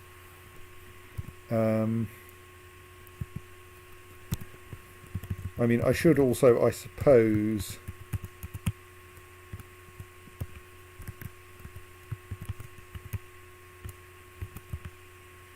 say...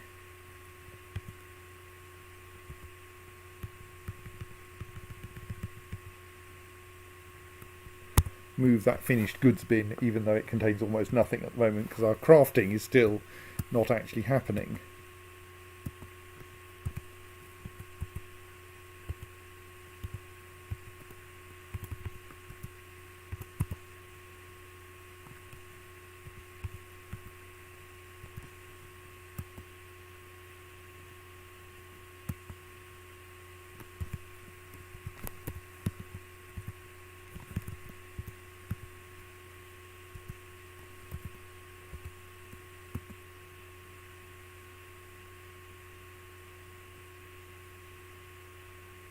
Right, the coyotes dealt with.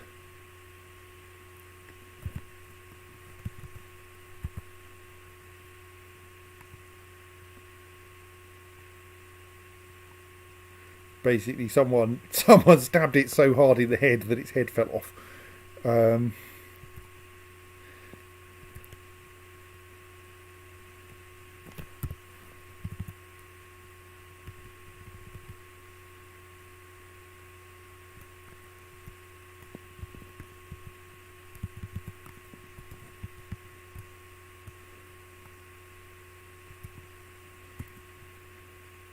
And the traders haven't run away, so that's good.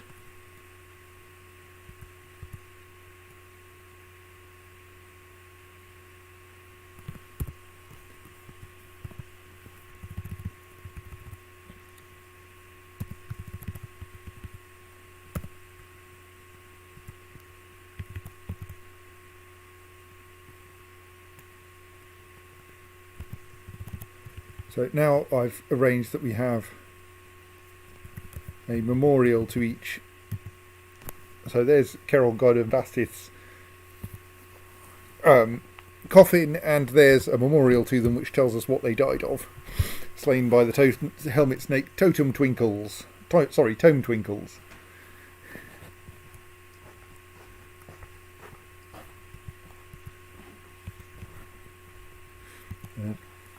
Carol Zansong Tirist was, as well we know, slain by the giant case wider Carnage Cherished,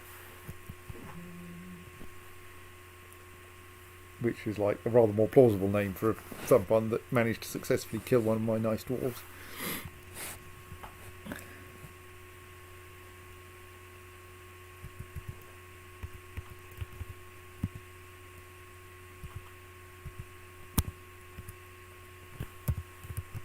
So have we got the next slab? Not yet. Oh.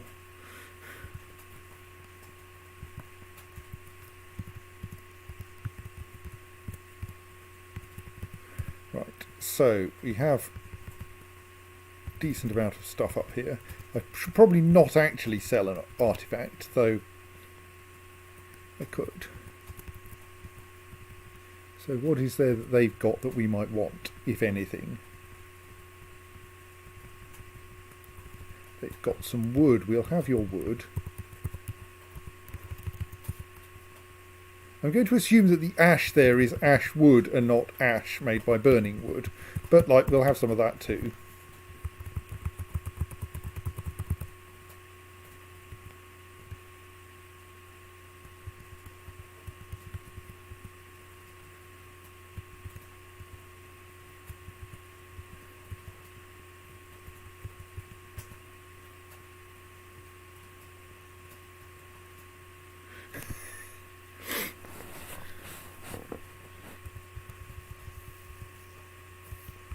Yes, we'll have any booze, especially if it's interesting booze. Actually, frankly, we might take your empty barrels. Why is that one worth so much more than that one?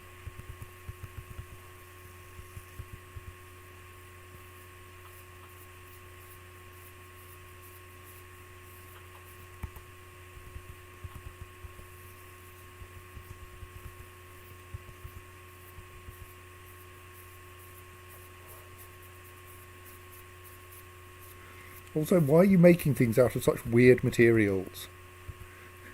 Like, mace is not made out of bronze rather than silver, and then a silver sword. I mean, a silver scimitar. I mean, I'm sure it's very pretty and all.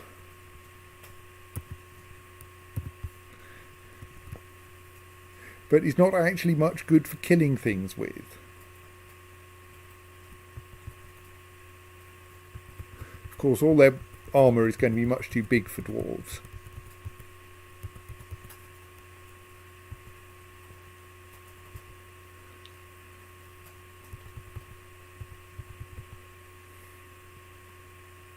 I mean, we can make some nice soap out of grape seeds, I believe. So I think you can get oil out of them.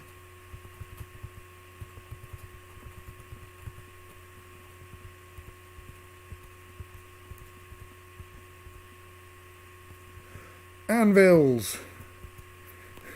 We don't actually need that many anvils. Let's get a spare one just in case, though.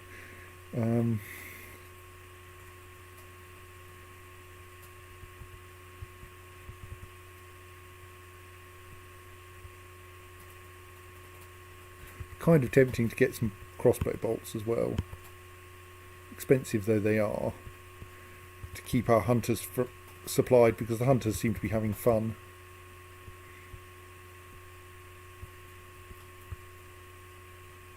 Let's have the really nice bolts as well. Should probably say, right, you can have those large lapis lazuli, and if we just also trade away a reasonable number of roasts, that will do us fine.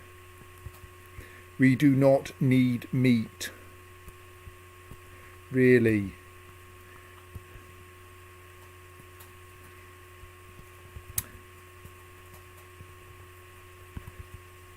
Strawberries, though, I think we can brew into wine. I'm going to assume we can rhubarb, though I'm not actually sure. And like having nice varied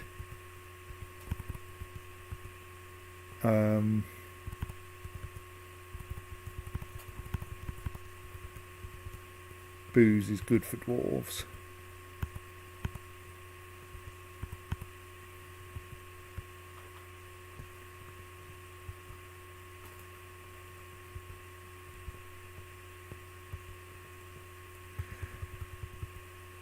We should probably buy some parchment, shouldn't we?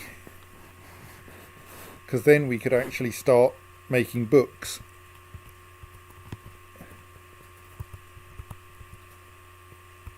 No, we're not going to buy your Ponzi Jaguar parchment.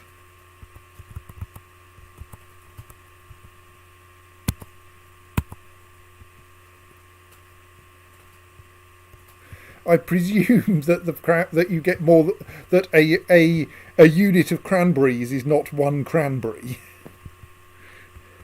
Though, given our experience with whoever it was it Ocado or Sainsbury's or Tesco and Brussels sprouts?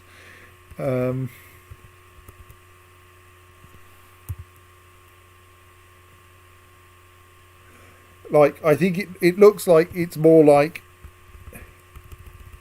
And where are the actual cranberries? I mean, maybe it is very few because it does say less than 1 kilo for five units of cranberry. But I think we can brew them into a decent amount of wine. So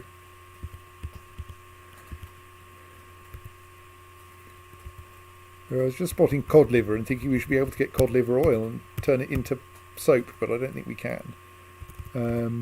Right, anyway, I was going to also have a look at their weaponry if we can afford it. Yeah, we can afford to buy at least some weaponry.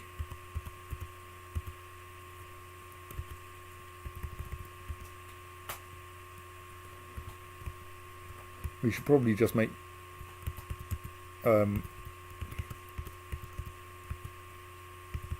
shields out of wood ourselves. There's a weaponry that's reasonable value for money.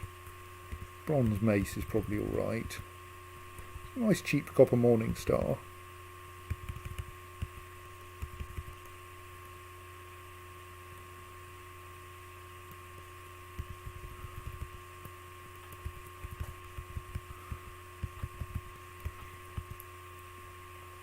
That's not a badly priced bronze warhammer despite being decorated.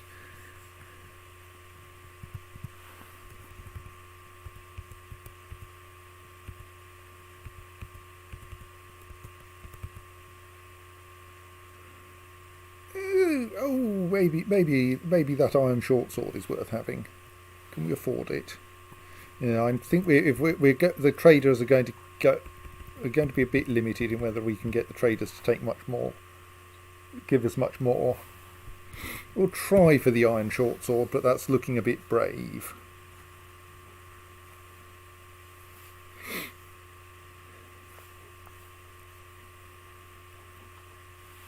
Okay, let's see whether they'll do that. Yes, excellent. Right. So I think we bought pretty much everything that we're really interested in from these guys.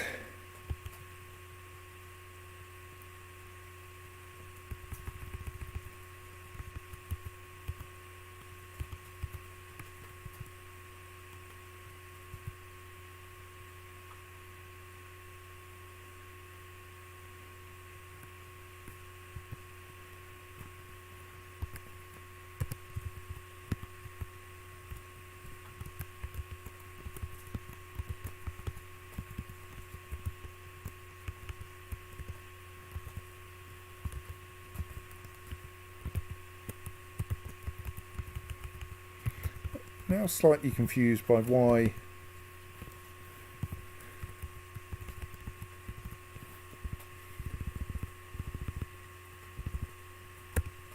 we should start turning these skins into leather, really. Generally need some more serious meat industry here, don't we? Try to deal with all of this, or rather some meat byproducts industry. I was like, well, I feel I would prefer to be making jewellery. What we actually have a surplus of is bones.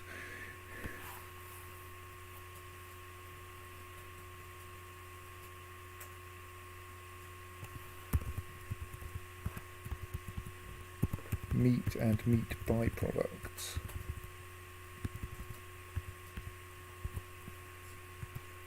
So let us have the other side of our crafting area, which we will dedicate to making stuff out of bones.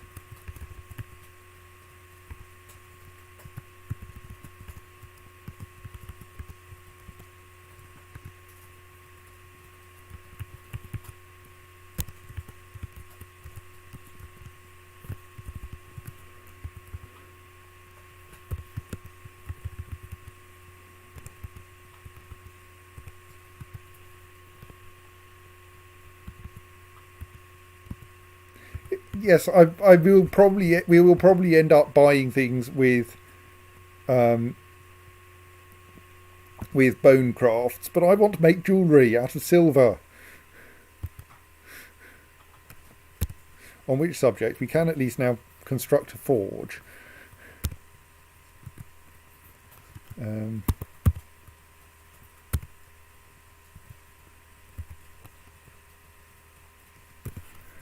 That will be dedicated to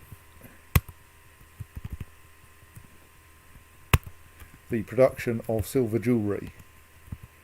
Damn it.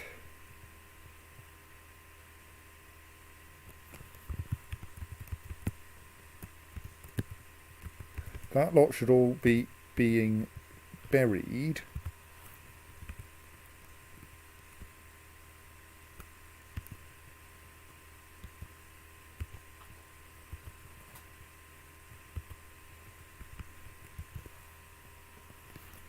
Really?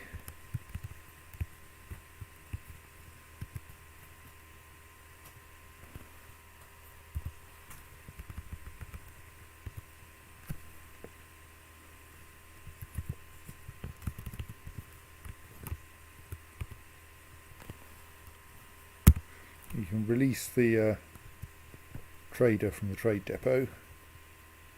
Broker, rather.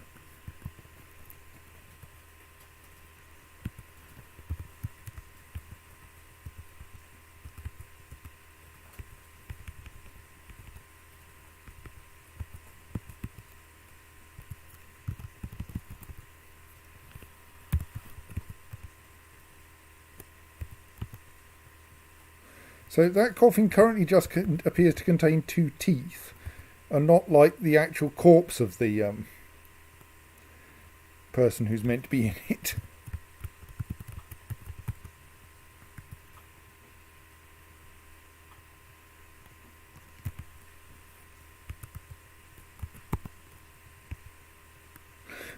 Oh, that's very sweet, but not very helpful. Grundle attacks the dwarven baby, but she jumps away. The dwarven baby falls over.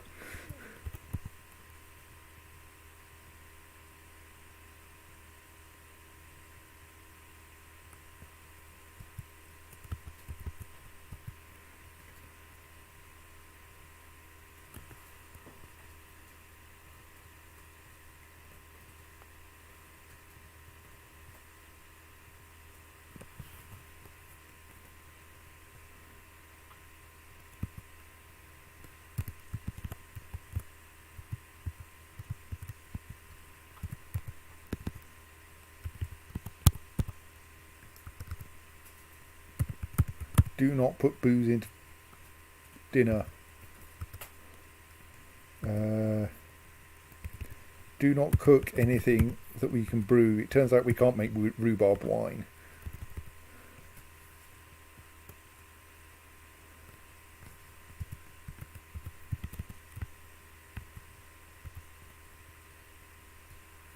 I think we're short of barrels. I think that's why.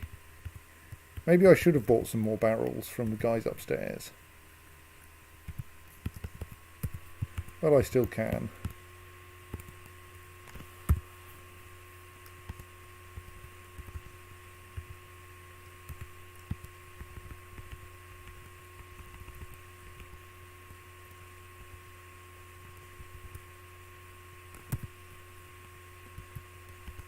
You need maybe 100 value.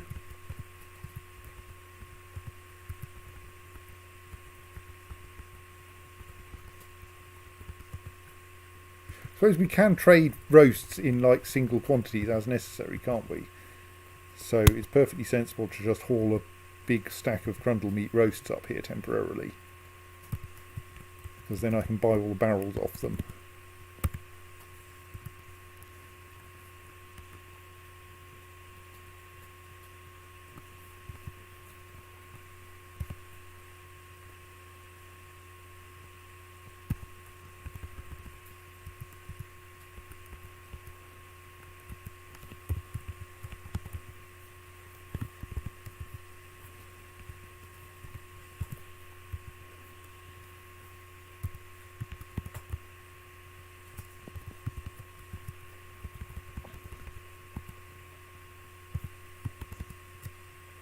Okay, we are slowly accumulating parts of Obok Onal's cassock in his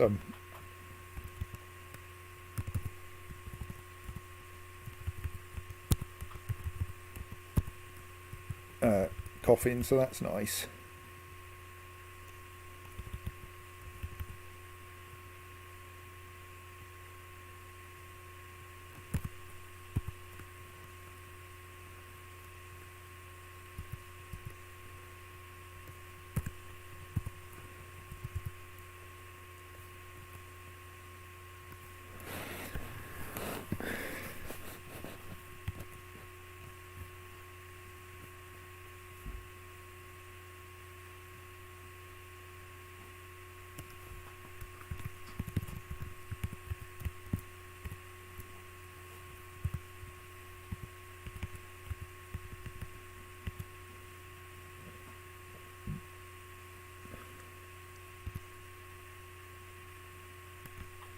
I'm just going to buy...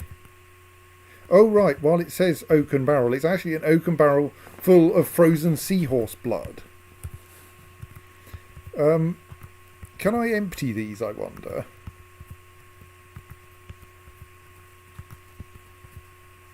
That one's empty. I mean, it's probably worth buying the frozen blood barrels and then emptying them. If I can, at least maybe not the one that's full of sea serpent blood, because that's quite expensive. No, I don't think we can drink the blood. I don't think we can do anything with the blood. I don't think we can even turn it into black pudding, which is obviously what I'd like to do. Black pudding. Well,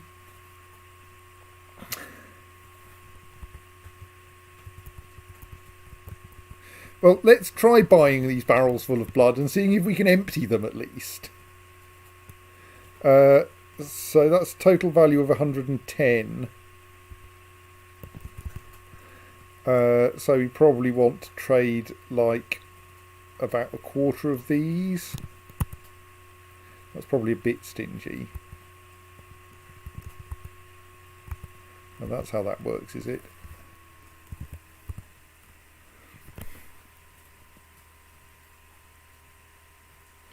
Yes, you're quite right, Dizzy. We do not actually need more meat-based food, even if it is black pudding. But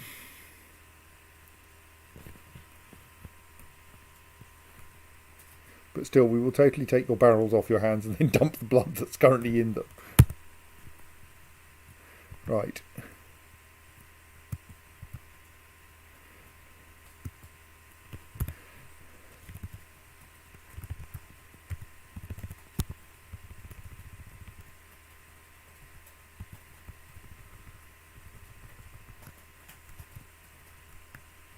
I don't know where the...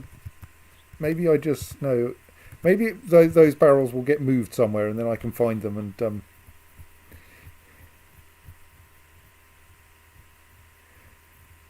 ask for them to be... ask for their contents to be dumped.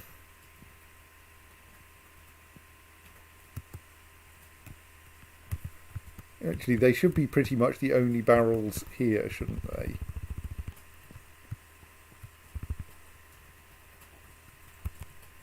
So can I now choose the frozen seahorse blood and say dump the frozen seahorse blood?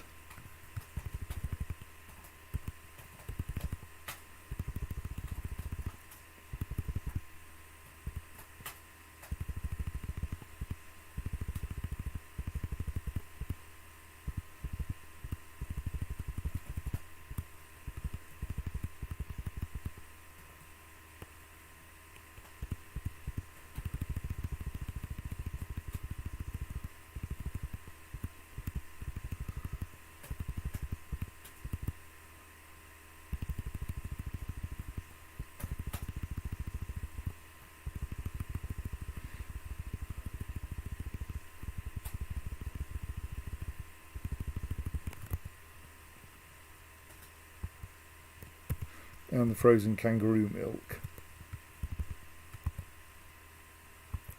And the frozen bluefin tuna blood.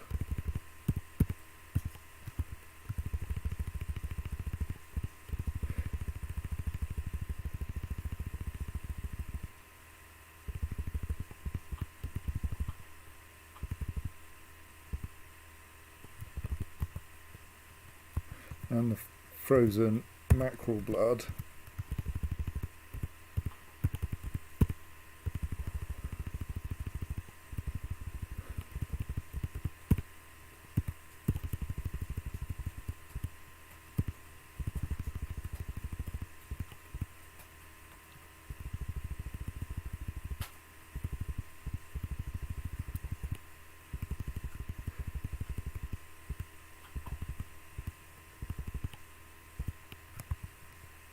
And frozen sparrow blood.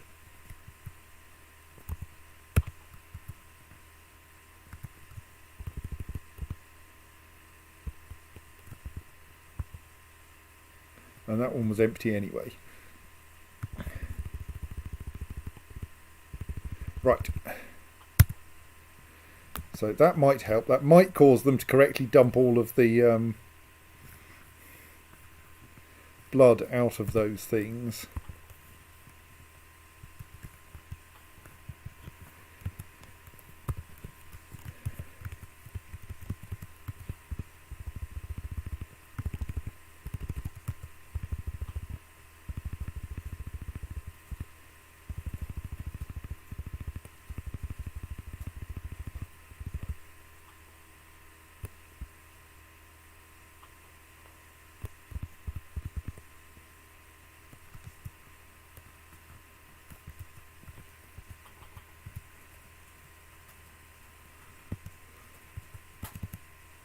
It's not like we're deliberately going out and hunting Crundles at the moment. They just keep turning up in the fortress. And so they get killed. And then someone has to deal with the results.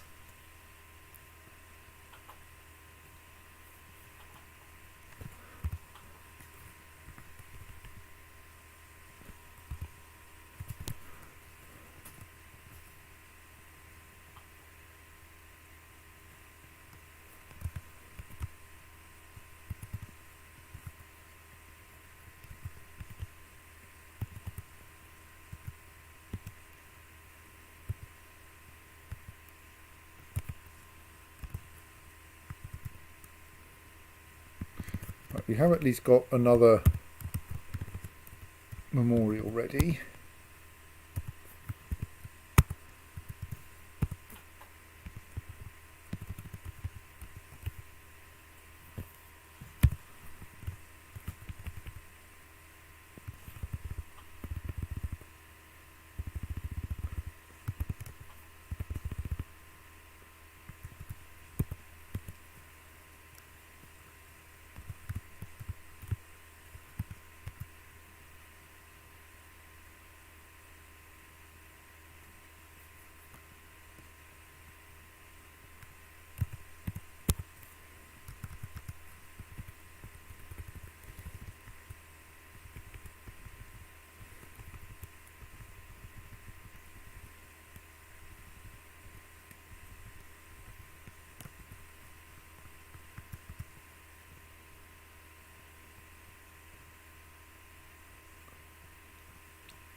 Go and kill the bloody Draltha. There's far too much eating on a Draltha.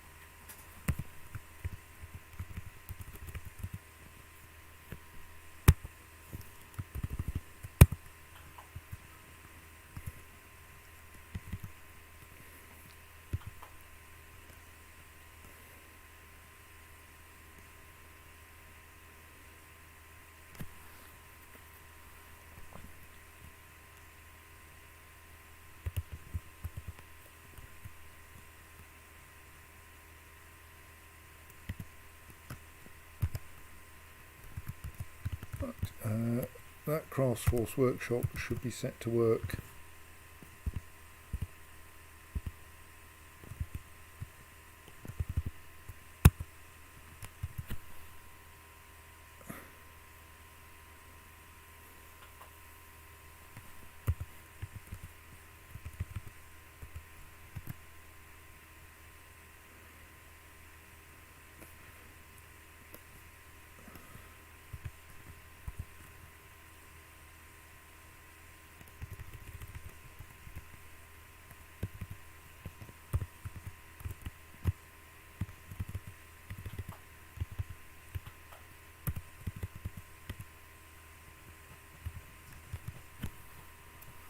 we have more beds because, of course, while our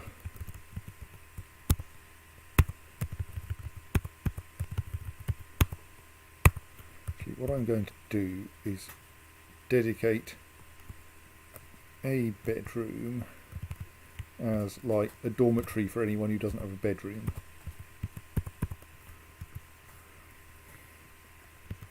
While we try to set things up.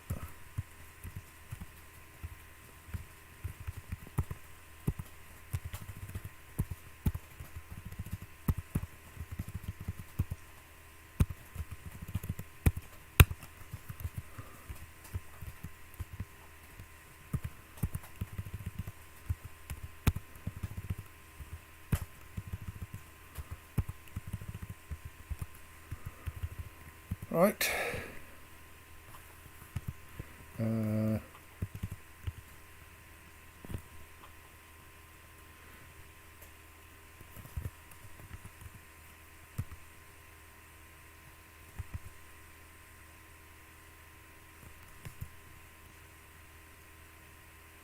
One of the Crundles got a name. I wonder if that's because it killed enough of our pets.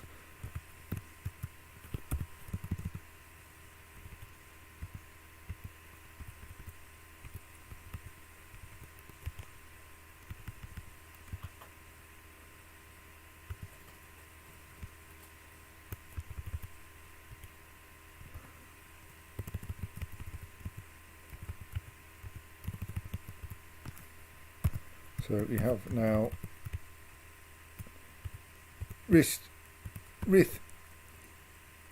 East Barrigoth's memorial in place, which tells us, in memory of Rithis Barrigoth, born 66, struck down by the giant cave spider Silk Past in the year 167, broker to the Rage of Passions 166 to 167, devoted father, at one with giant barn owl bone, because apparently you can tell what kind of bone something's made of and care about it, because you're a dwarf.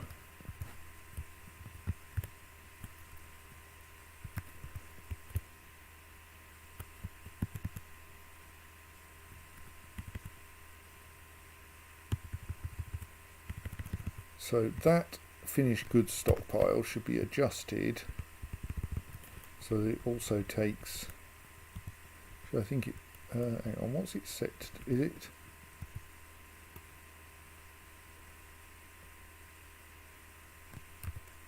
What's going on there then? It seems to be set to take pretty much all finished goods, which includes a bunch of things I don't want it to be taking, so what's going on there? But also things that it doesn't have. Like it currently has an empty bin in it. I would have assumed that if the settings set to take from anywhere,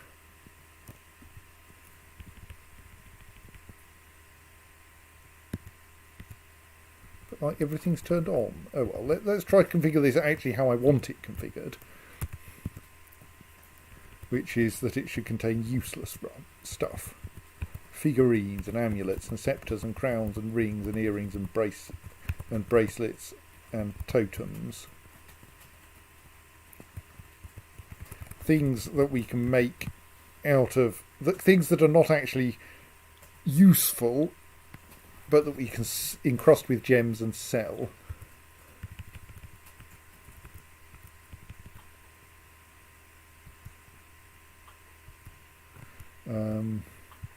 And then the idea is that that feeds the jeweller's workshop, along with the gem stockpile feeding that jeweller's workshop. So this should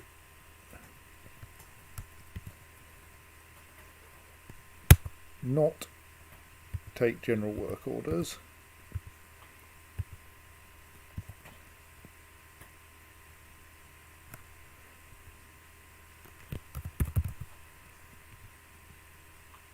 But should instead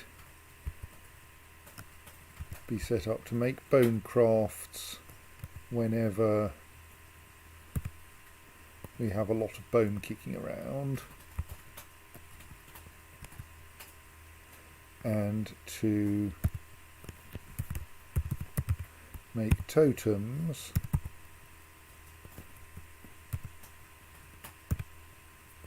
I know we have a lot of skulls kicking around.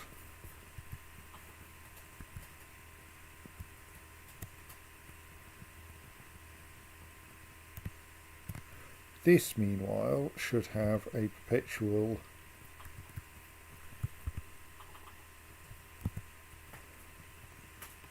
no general work order allowed to task it, but instead perpetually make silver crafts.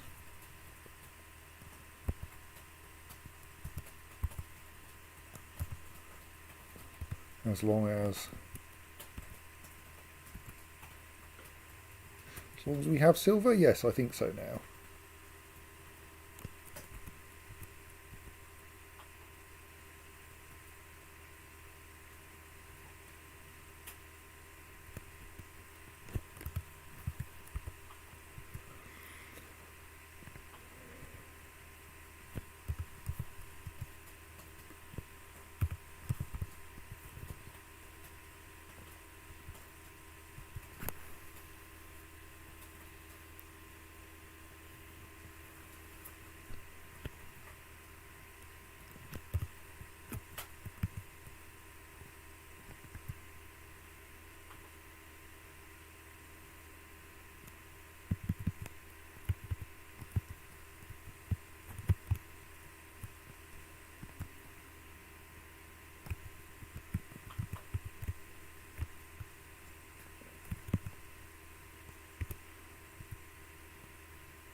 I don't think the plants that we've got are able to be actually grown, especially not underground or on a glacier.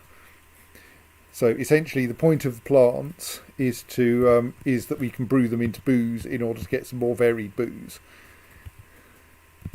We are attempting to grow plump helmets down here in this farm plot.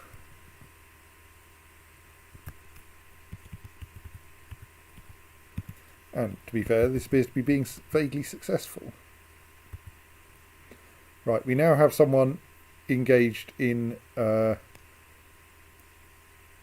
some bone carving. Though I'm a little worried that it appears to be our gem cutter.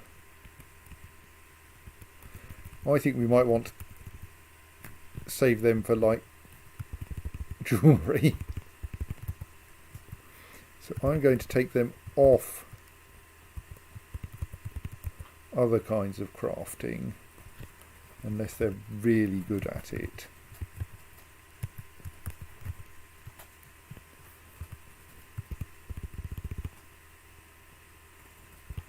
Nah. Need to turn them into an expert gem setter, really.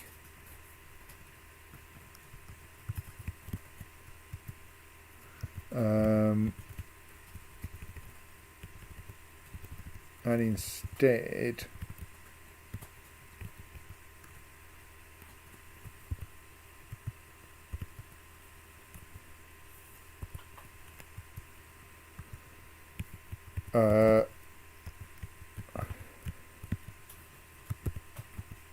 All right, no, that doesn't actually matter.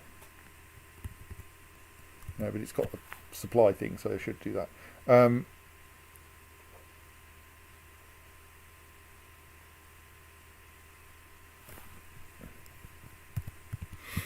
let's remove the generic trade goods from here.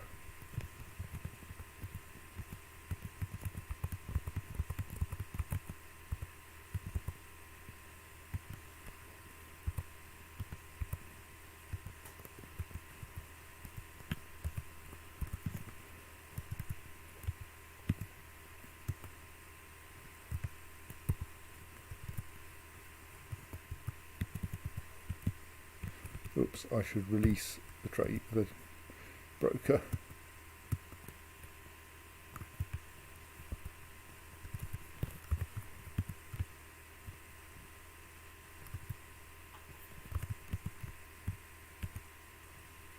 Now, it does seem that things will rot in even on the surface, which is not quite right.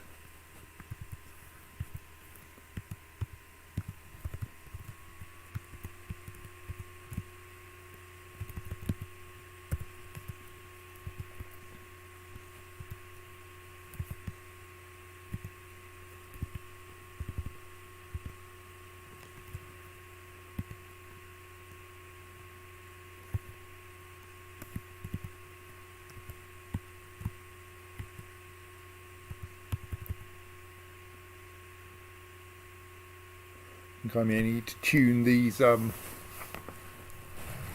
jobs a bit so that they fire at time. Don't keep firing when we don't actually have the materials usefully available.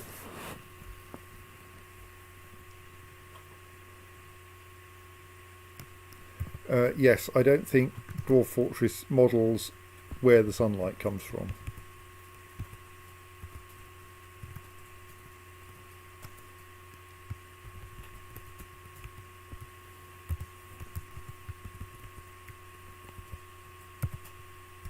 That slab hasn't been engraved yet.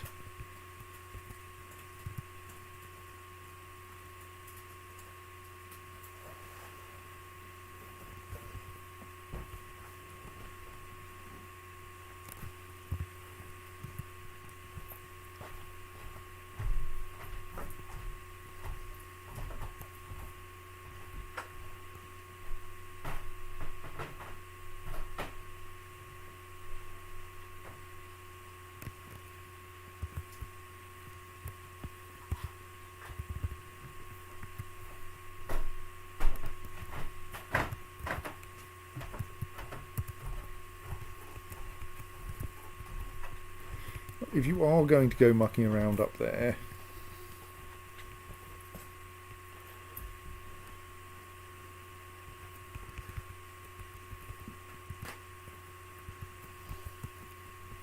you can expect to have some fun.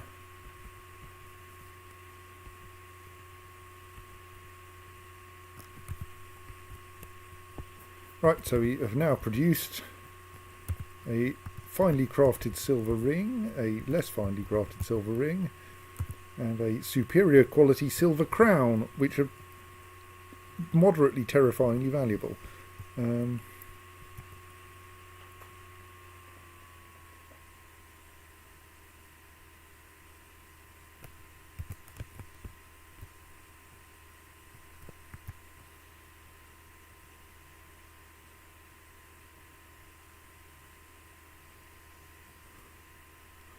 So yes, I think I want to wait for those to be moved into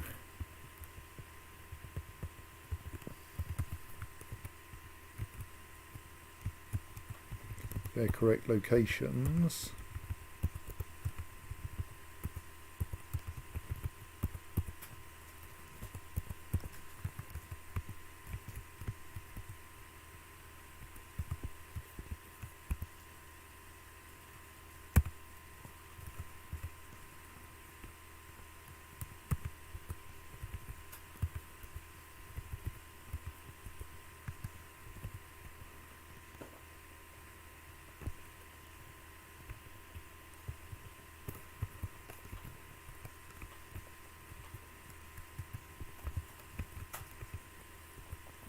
So we now have a bunch of stuff in there that could be encrusted. So now I think I should just be able to go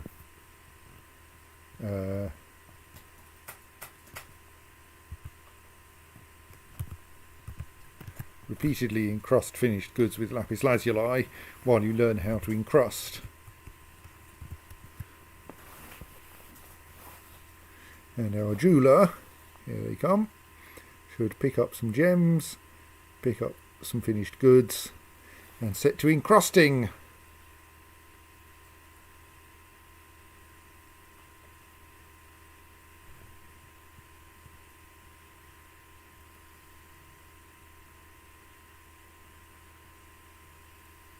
And really what I then want to do is to say that the upstairs... Oh, I can do that actually, can't I? I was going to say that the upstairs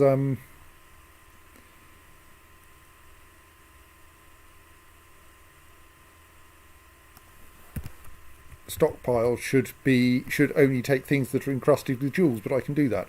What I can say is this stockpile, which is where we put the finished goods, should take from the jeweler, from the metalsmith's forge and the craftsdwarf's workshop, and this one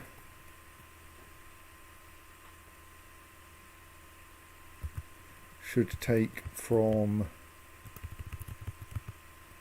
the jeweller's workshop. I mean, that may strictly be unnecessary.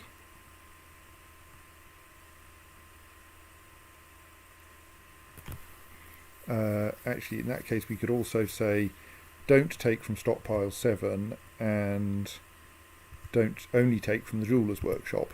And then once things have been encrusted once,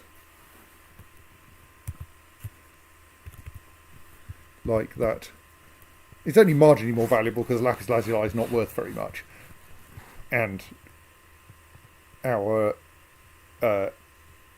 gem setter is pretty useless. But like, let's get them started. Now our silver crown is encrusted with radiant cut lapis lazuli, and I think now that should then be eligible for being hauled upstairs. If I've managed to get those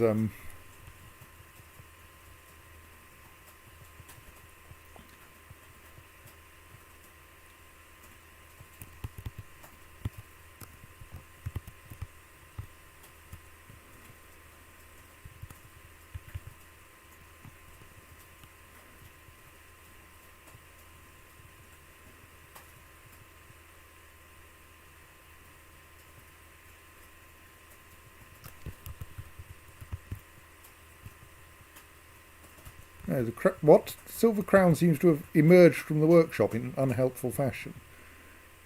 Well, let's leave things running for a little bit.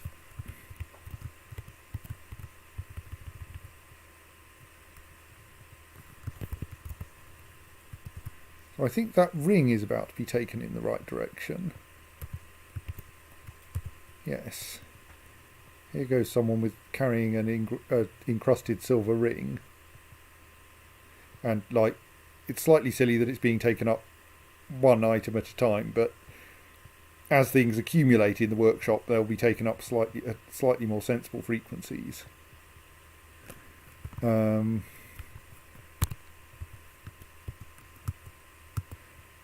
it appears that somehow that crown ended up outside the workshop.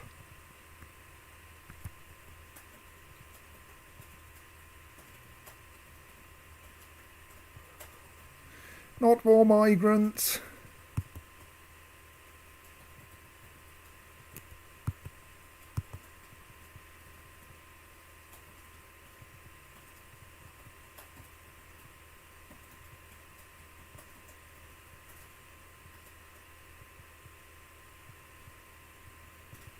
Yes, more migrants. Right, I'm going to save then once these have all actually arrived on the map. Okay, that looks like a fairly small migrant wave at least.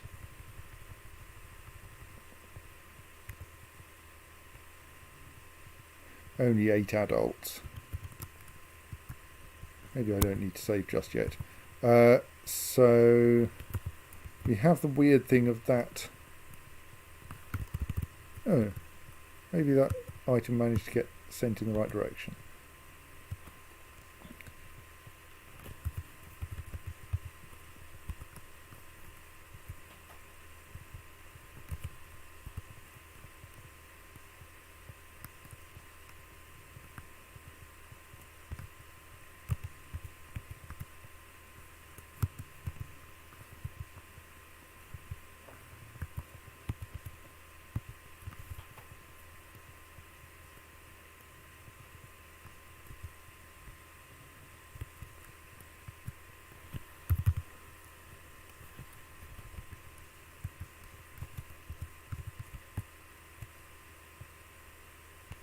Are we still short of engravers? Everyone engraving the wrong things.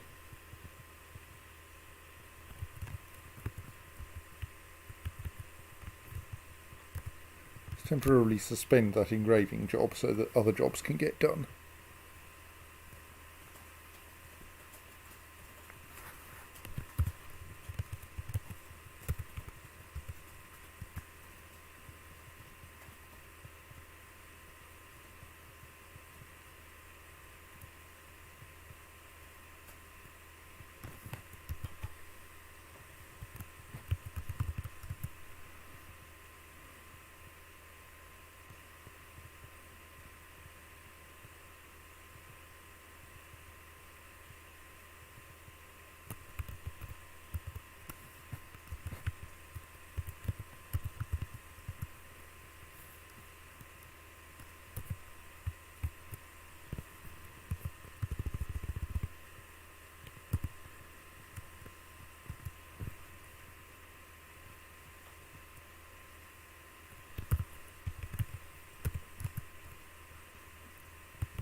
So I actually managed to get a corpse in it yet. No, we haven't managed to find the main part of Obok Onal Kozak's corpse. Where's he gone?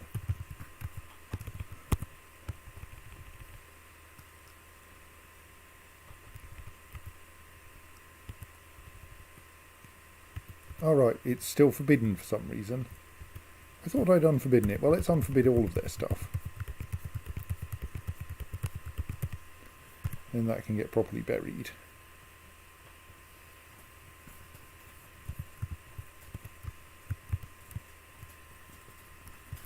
Oh, and we should sort out...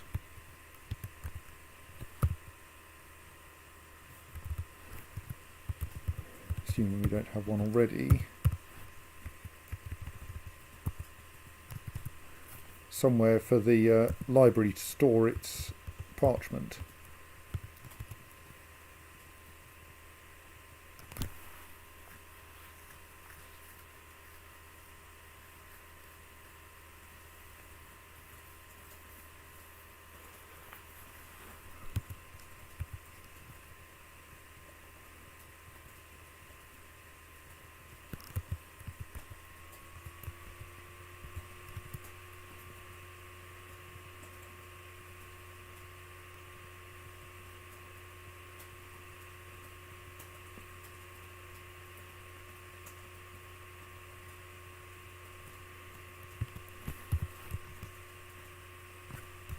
Another helmet snake. Do we go on a proactive helmet snake hunting mission, I wonder? Oh, I should check what the state of my military is, shouldn't I? Not that one. That one. In particular, their equipment.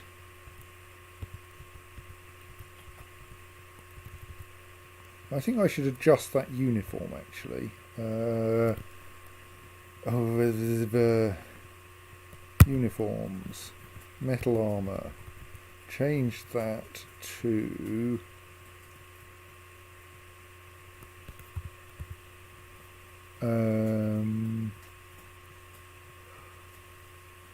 material, any material.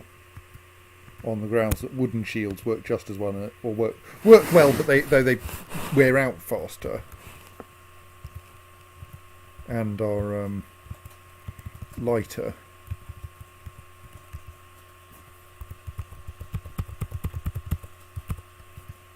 And like we have a stock of wood now.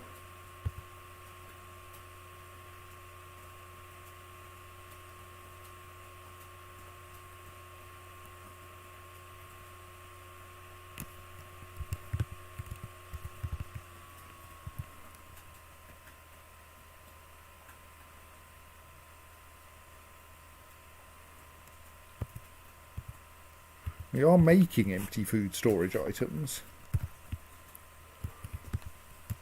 Temporarily suspended attempting to make memorials so that we can make more food storage items.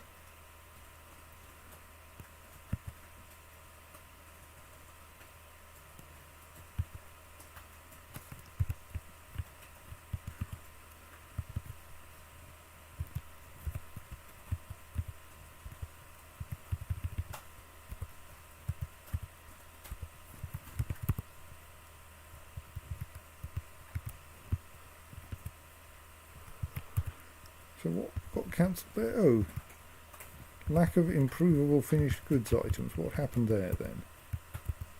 Because like we've got 2 Crundlebone, we've got a bunch of stuff in there.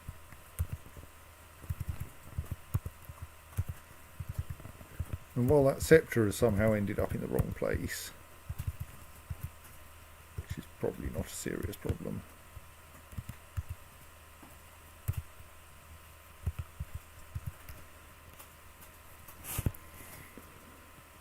See, we have plenty of stuff you can work on.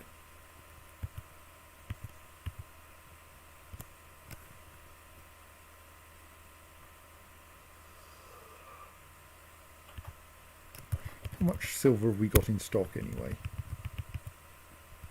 Not that much actually.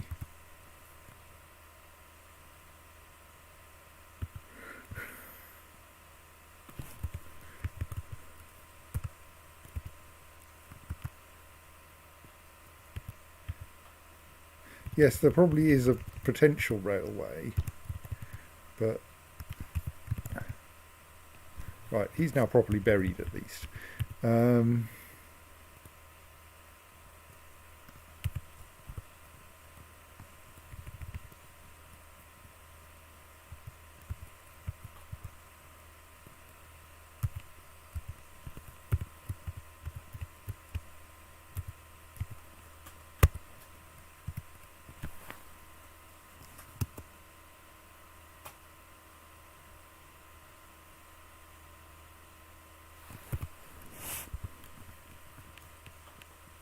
Oh dear. Ooh, nasty.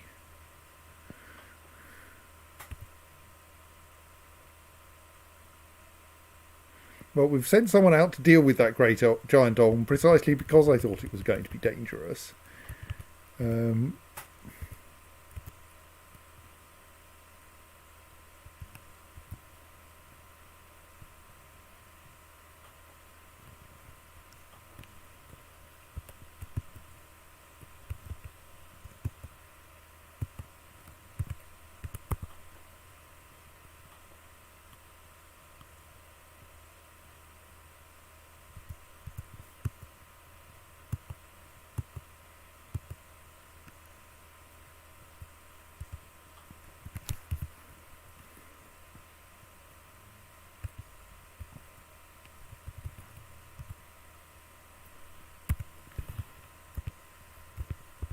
Yes, I'm kind of feeling maybe you should, like, go to hospital. No, apparently, despite your,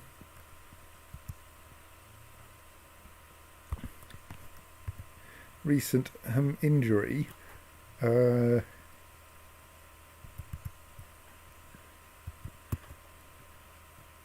you've decided that you want to go and practice fighting instead of going to hospital.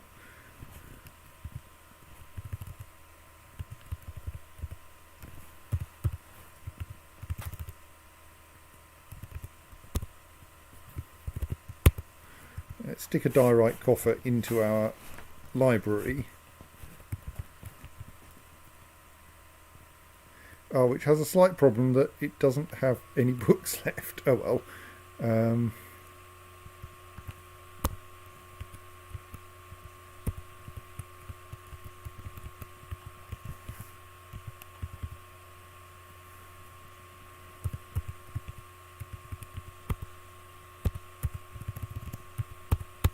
Still, we've managed to finish building enough doors for the previous set of bedrooms now.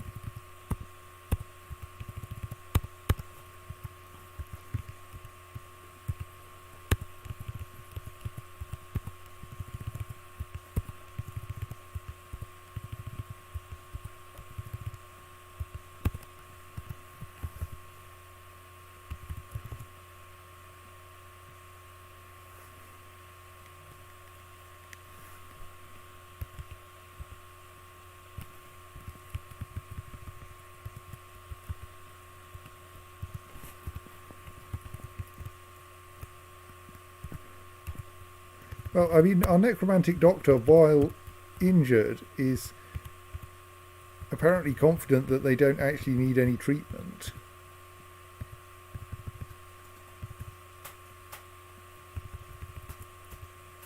I mean, it looks like the person most unwell is Ass Thingamy, militia captain.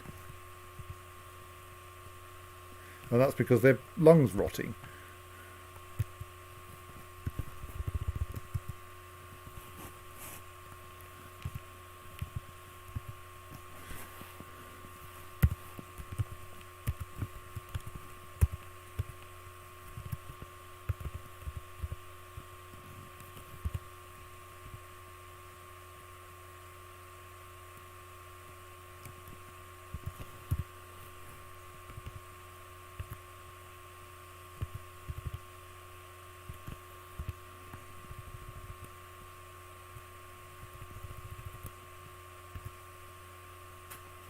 So do we now have a store item in library job?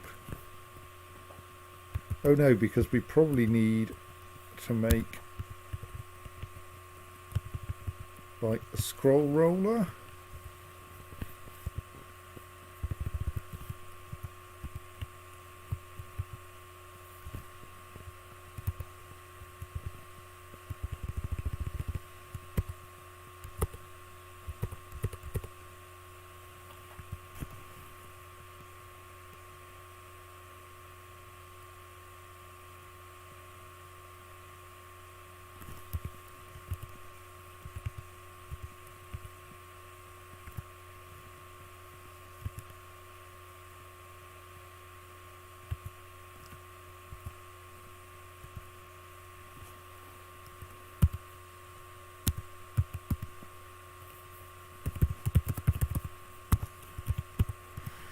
Since we're apparently still short of food storage items, let's make more of them.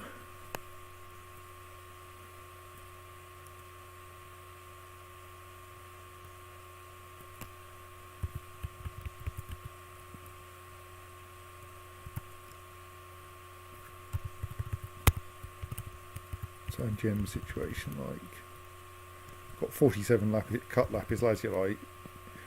Our gem setter will probably be tolerably good at it once they finish doing all of that. Still only novice mind. Oh well.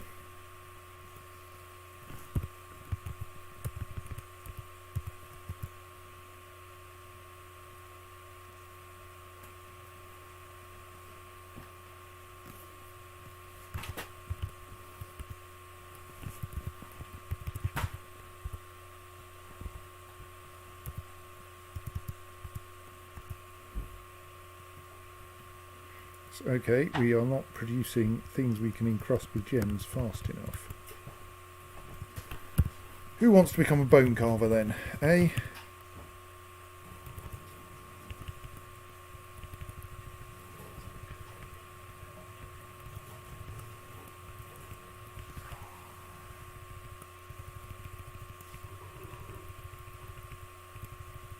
You really don't actually need many hunters.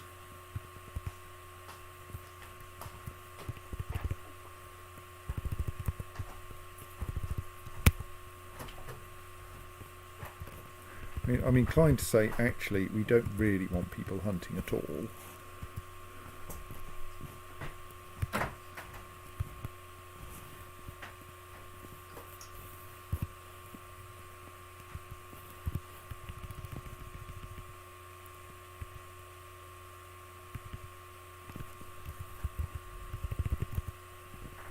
Because hunting leads to having things that need to be eaten.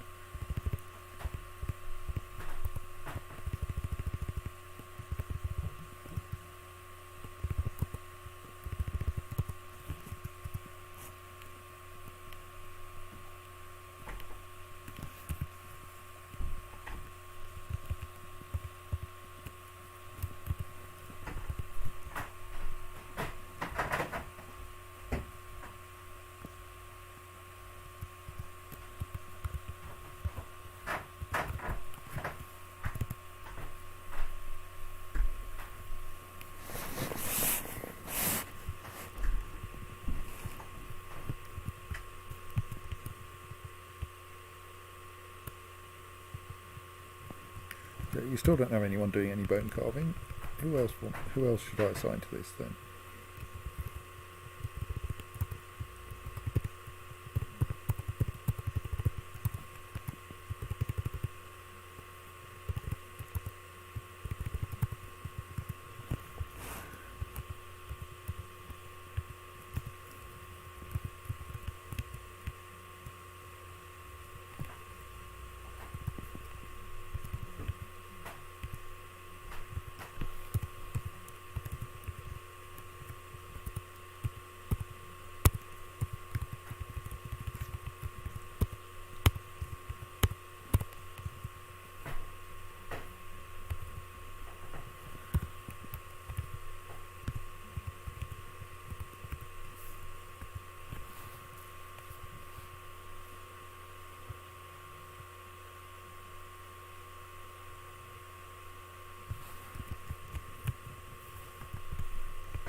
No, didn't mean furniture.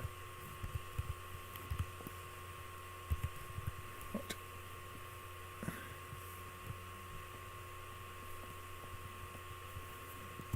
So I'm going to have to look at how you make scrolls now.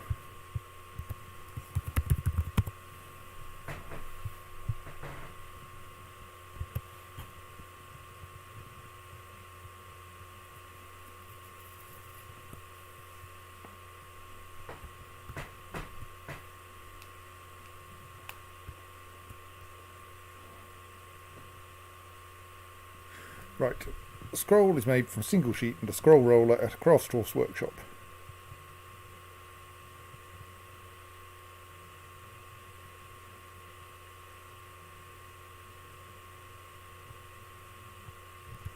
The reason I'm going for scrolls rather than codices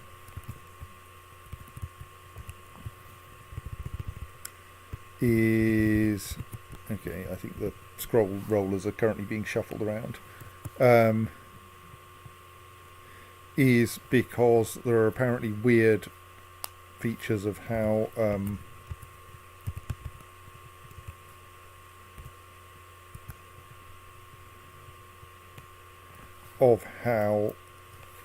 books work that mean that the quality doesn't get preserved correctly when you make quires and codices. Also, it's getting late. Right.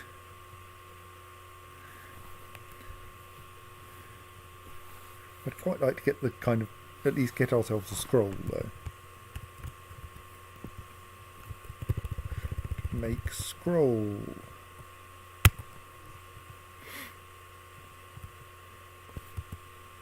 I think that feels like a...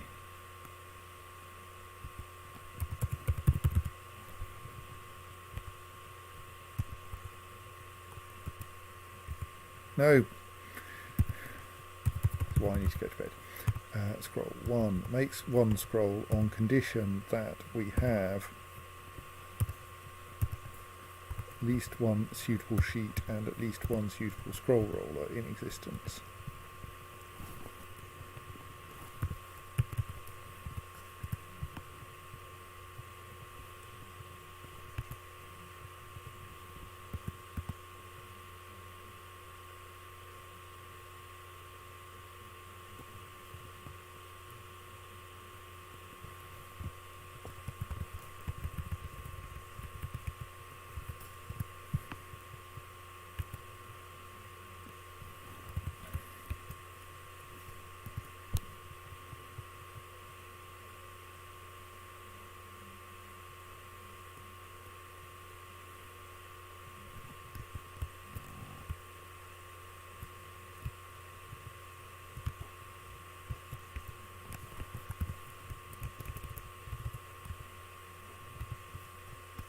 Okay, we're now out of silver.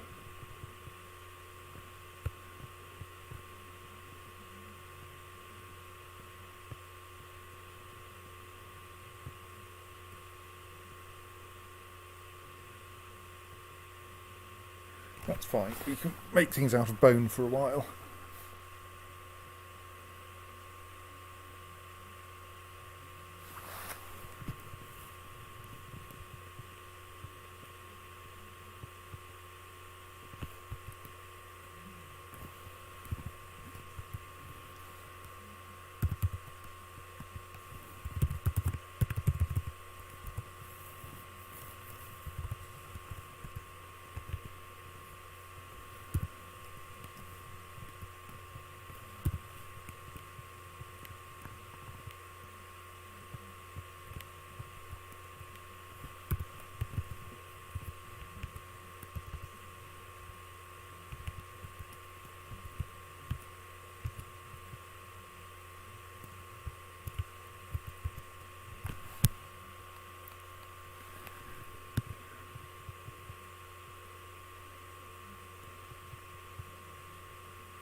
Oh, a child has been taken by a fey mood.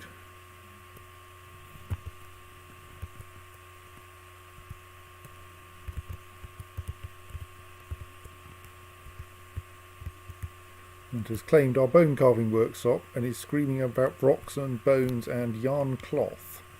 Slightly worried about the yarn cloth, but we'll see. Yes, that's a rock. Well done.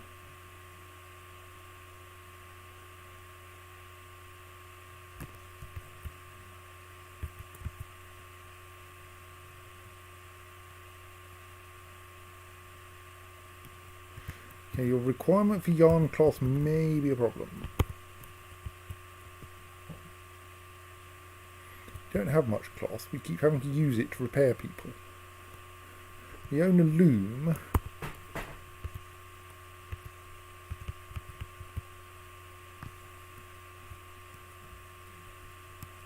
We don't have any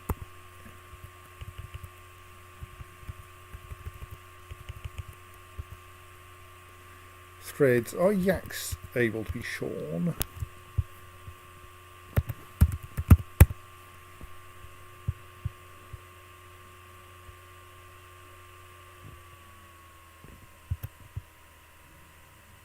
Sadly, yaks cannot be shorn for their wool.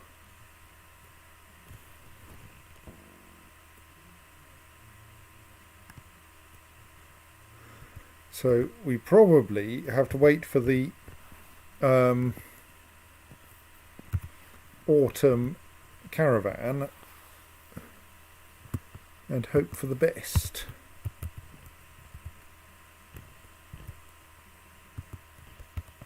In the meantime, probably smelt some tetrahedrite to get ourselves some more silver.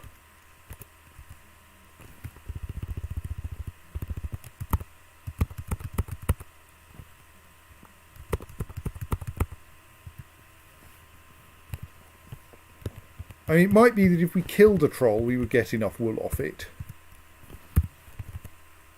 No trolls around at the moment, though.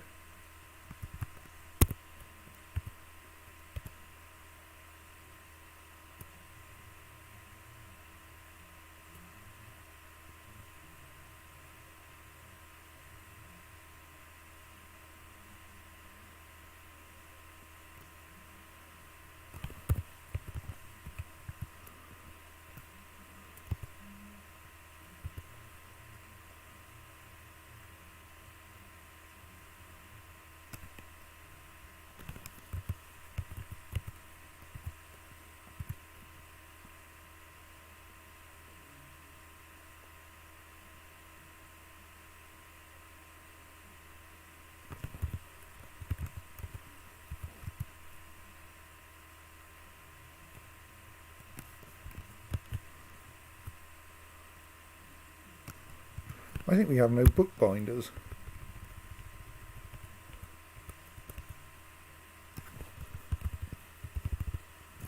Hey you, stop hunting. Start binding books.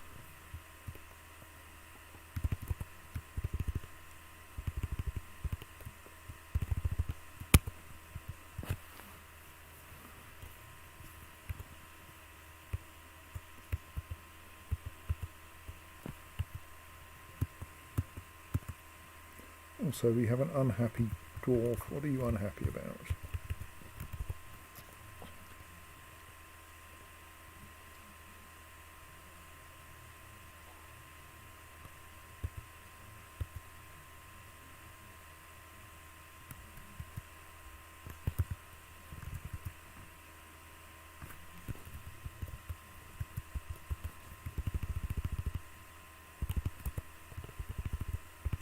Okay, well, how about you become our bookbinder then?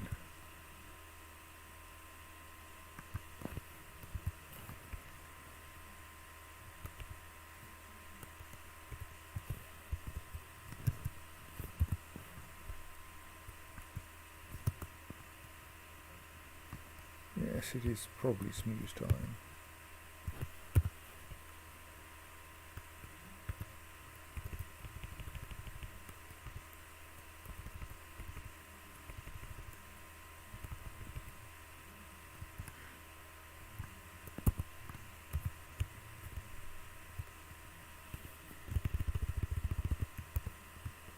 I need to take you off bookbinding simply so that our person who really needs to learn a craft gets to do it.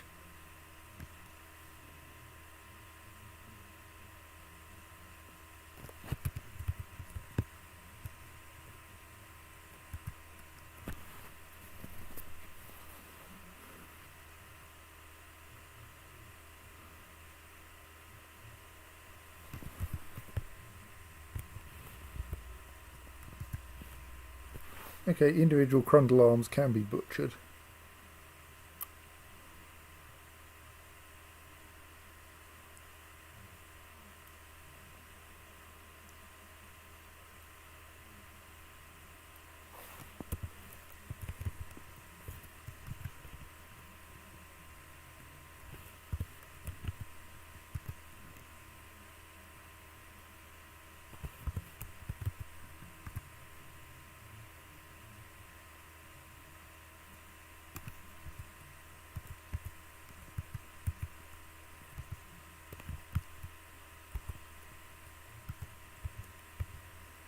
Is there a voracious cave crawler in our fortress? Yes, there is.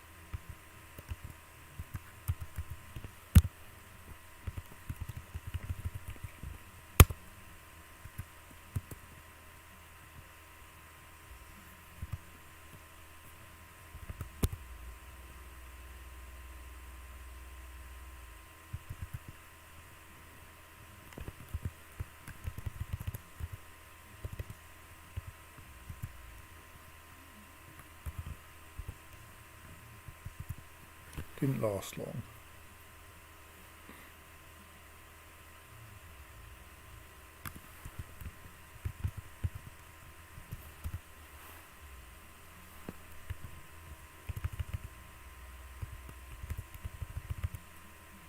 I think our unhappy farmer is annoyingly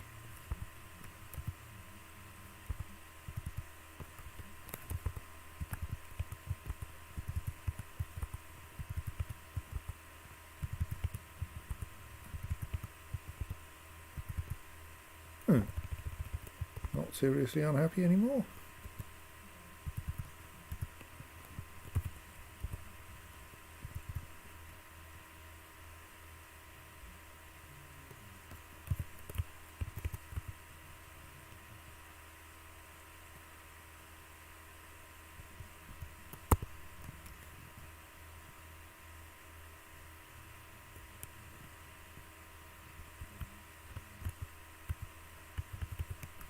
Okay, my attempt at sorting out a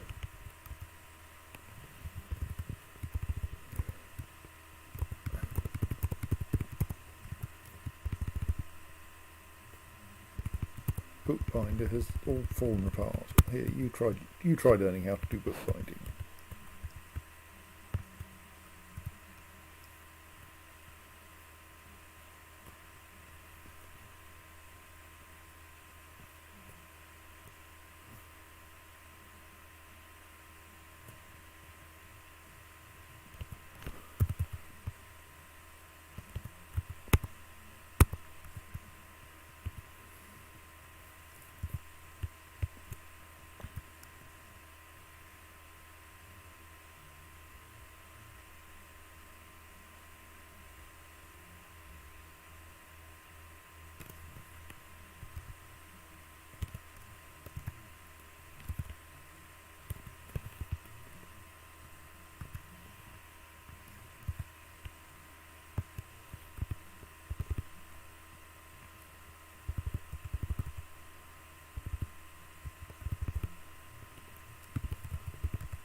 Right, we made a scroll. Will that now get properly stored in the library?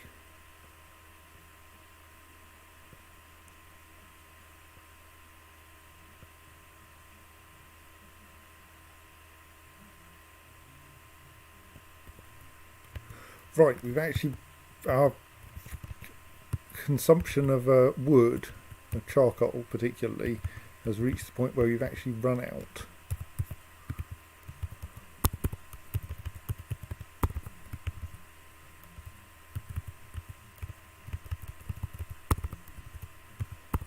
So let us fell a few more trees.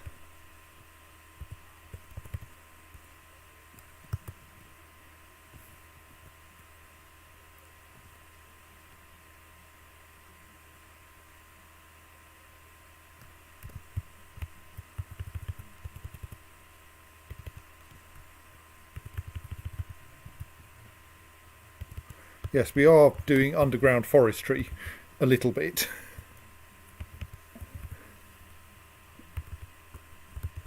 There aren't that many trees down here.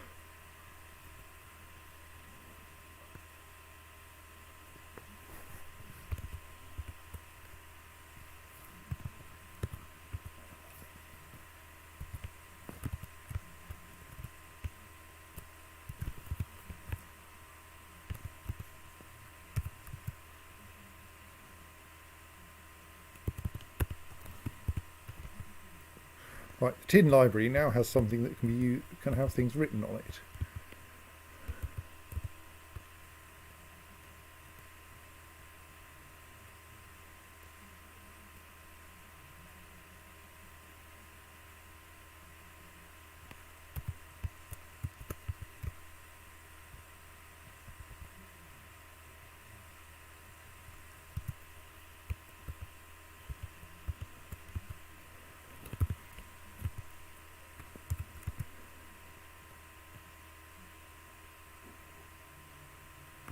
Right, I think autumn has come and it is time to snooze. So I shall save now, and then we will hope that the dwarven caravan brings something useful with it, namely some yarn cloth and also some more wood. And we should have a reasonable quantity of valuable goods to sell to them when they arrive. And if not, we can just sell them food, because we will have so much meat. It looks like our kitchens are doing a tolerable job of keeping up now.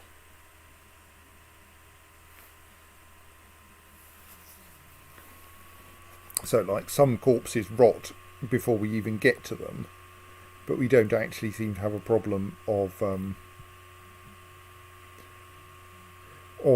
the meat building up and not being able to be stockpiled. And eventually we'll be able to reduce the amount of cruft in the... Sorry, what's going on in that square?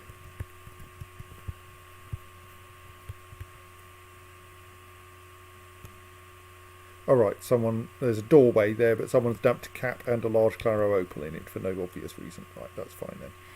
Right, so yes, that was kind of fun. And, well, no one is... We've had at least a different set of injuries from last time, and deaths. So good night all, and we'll see you on Friday.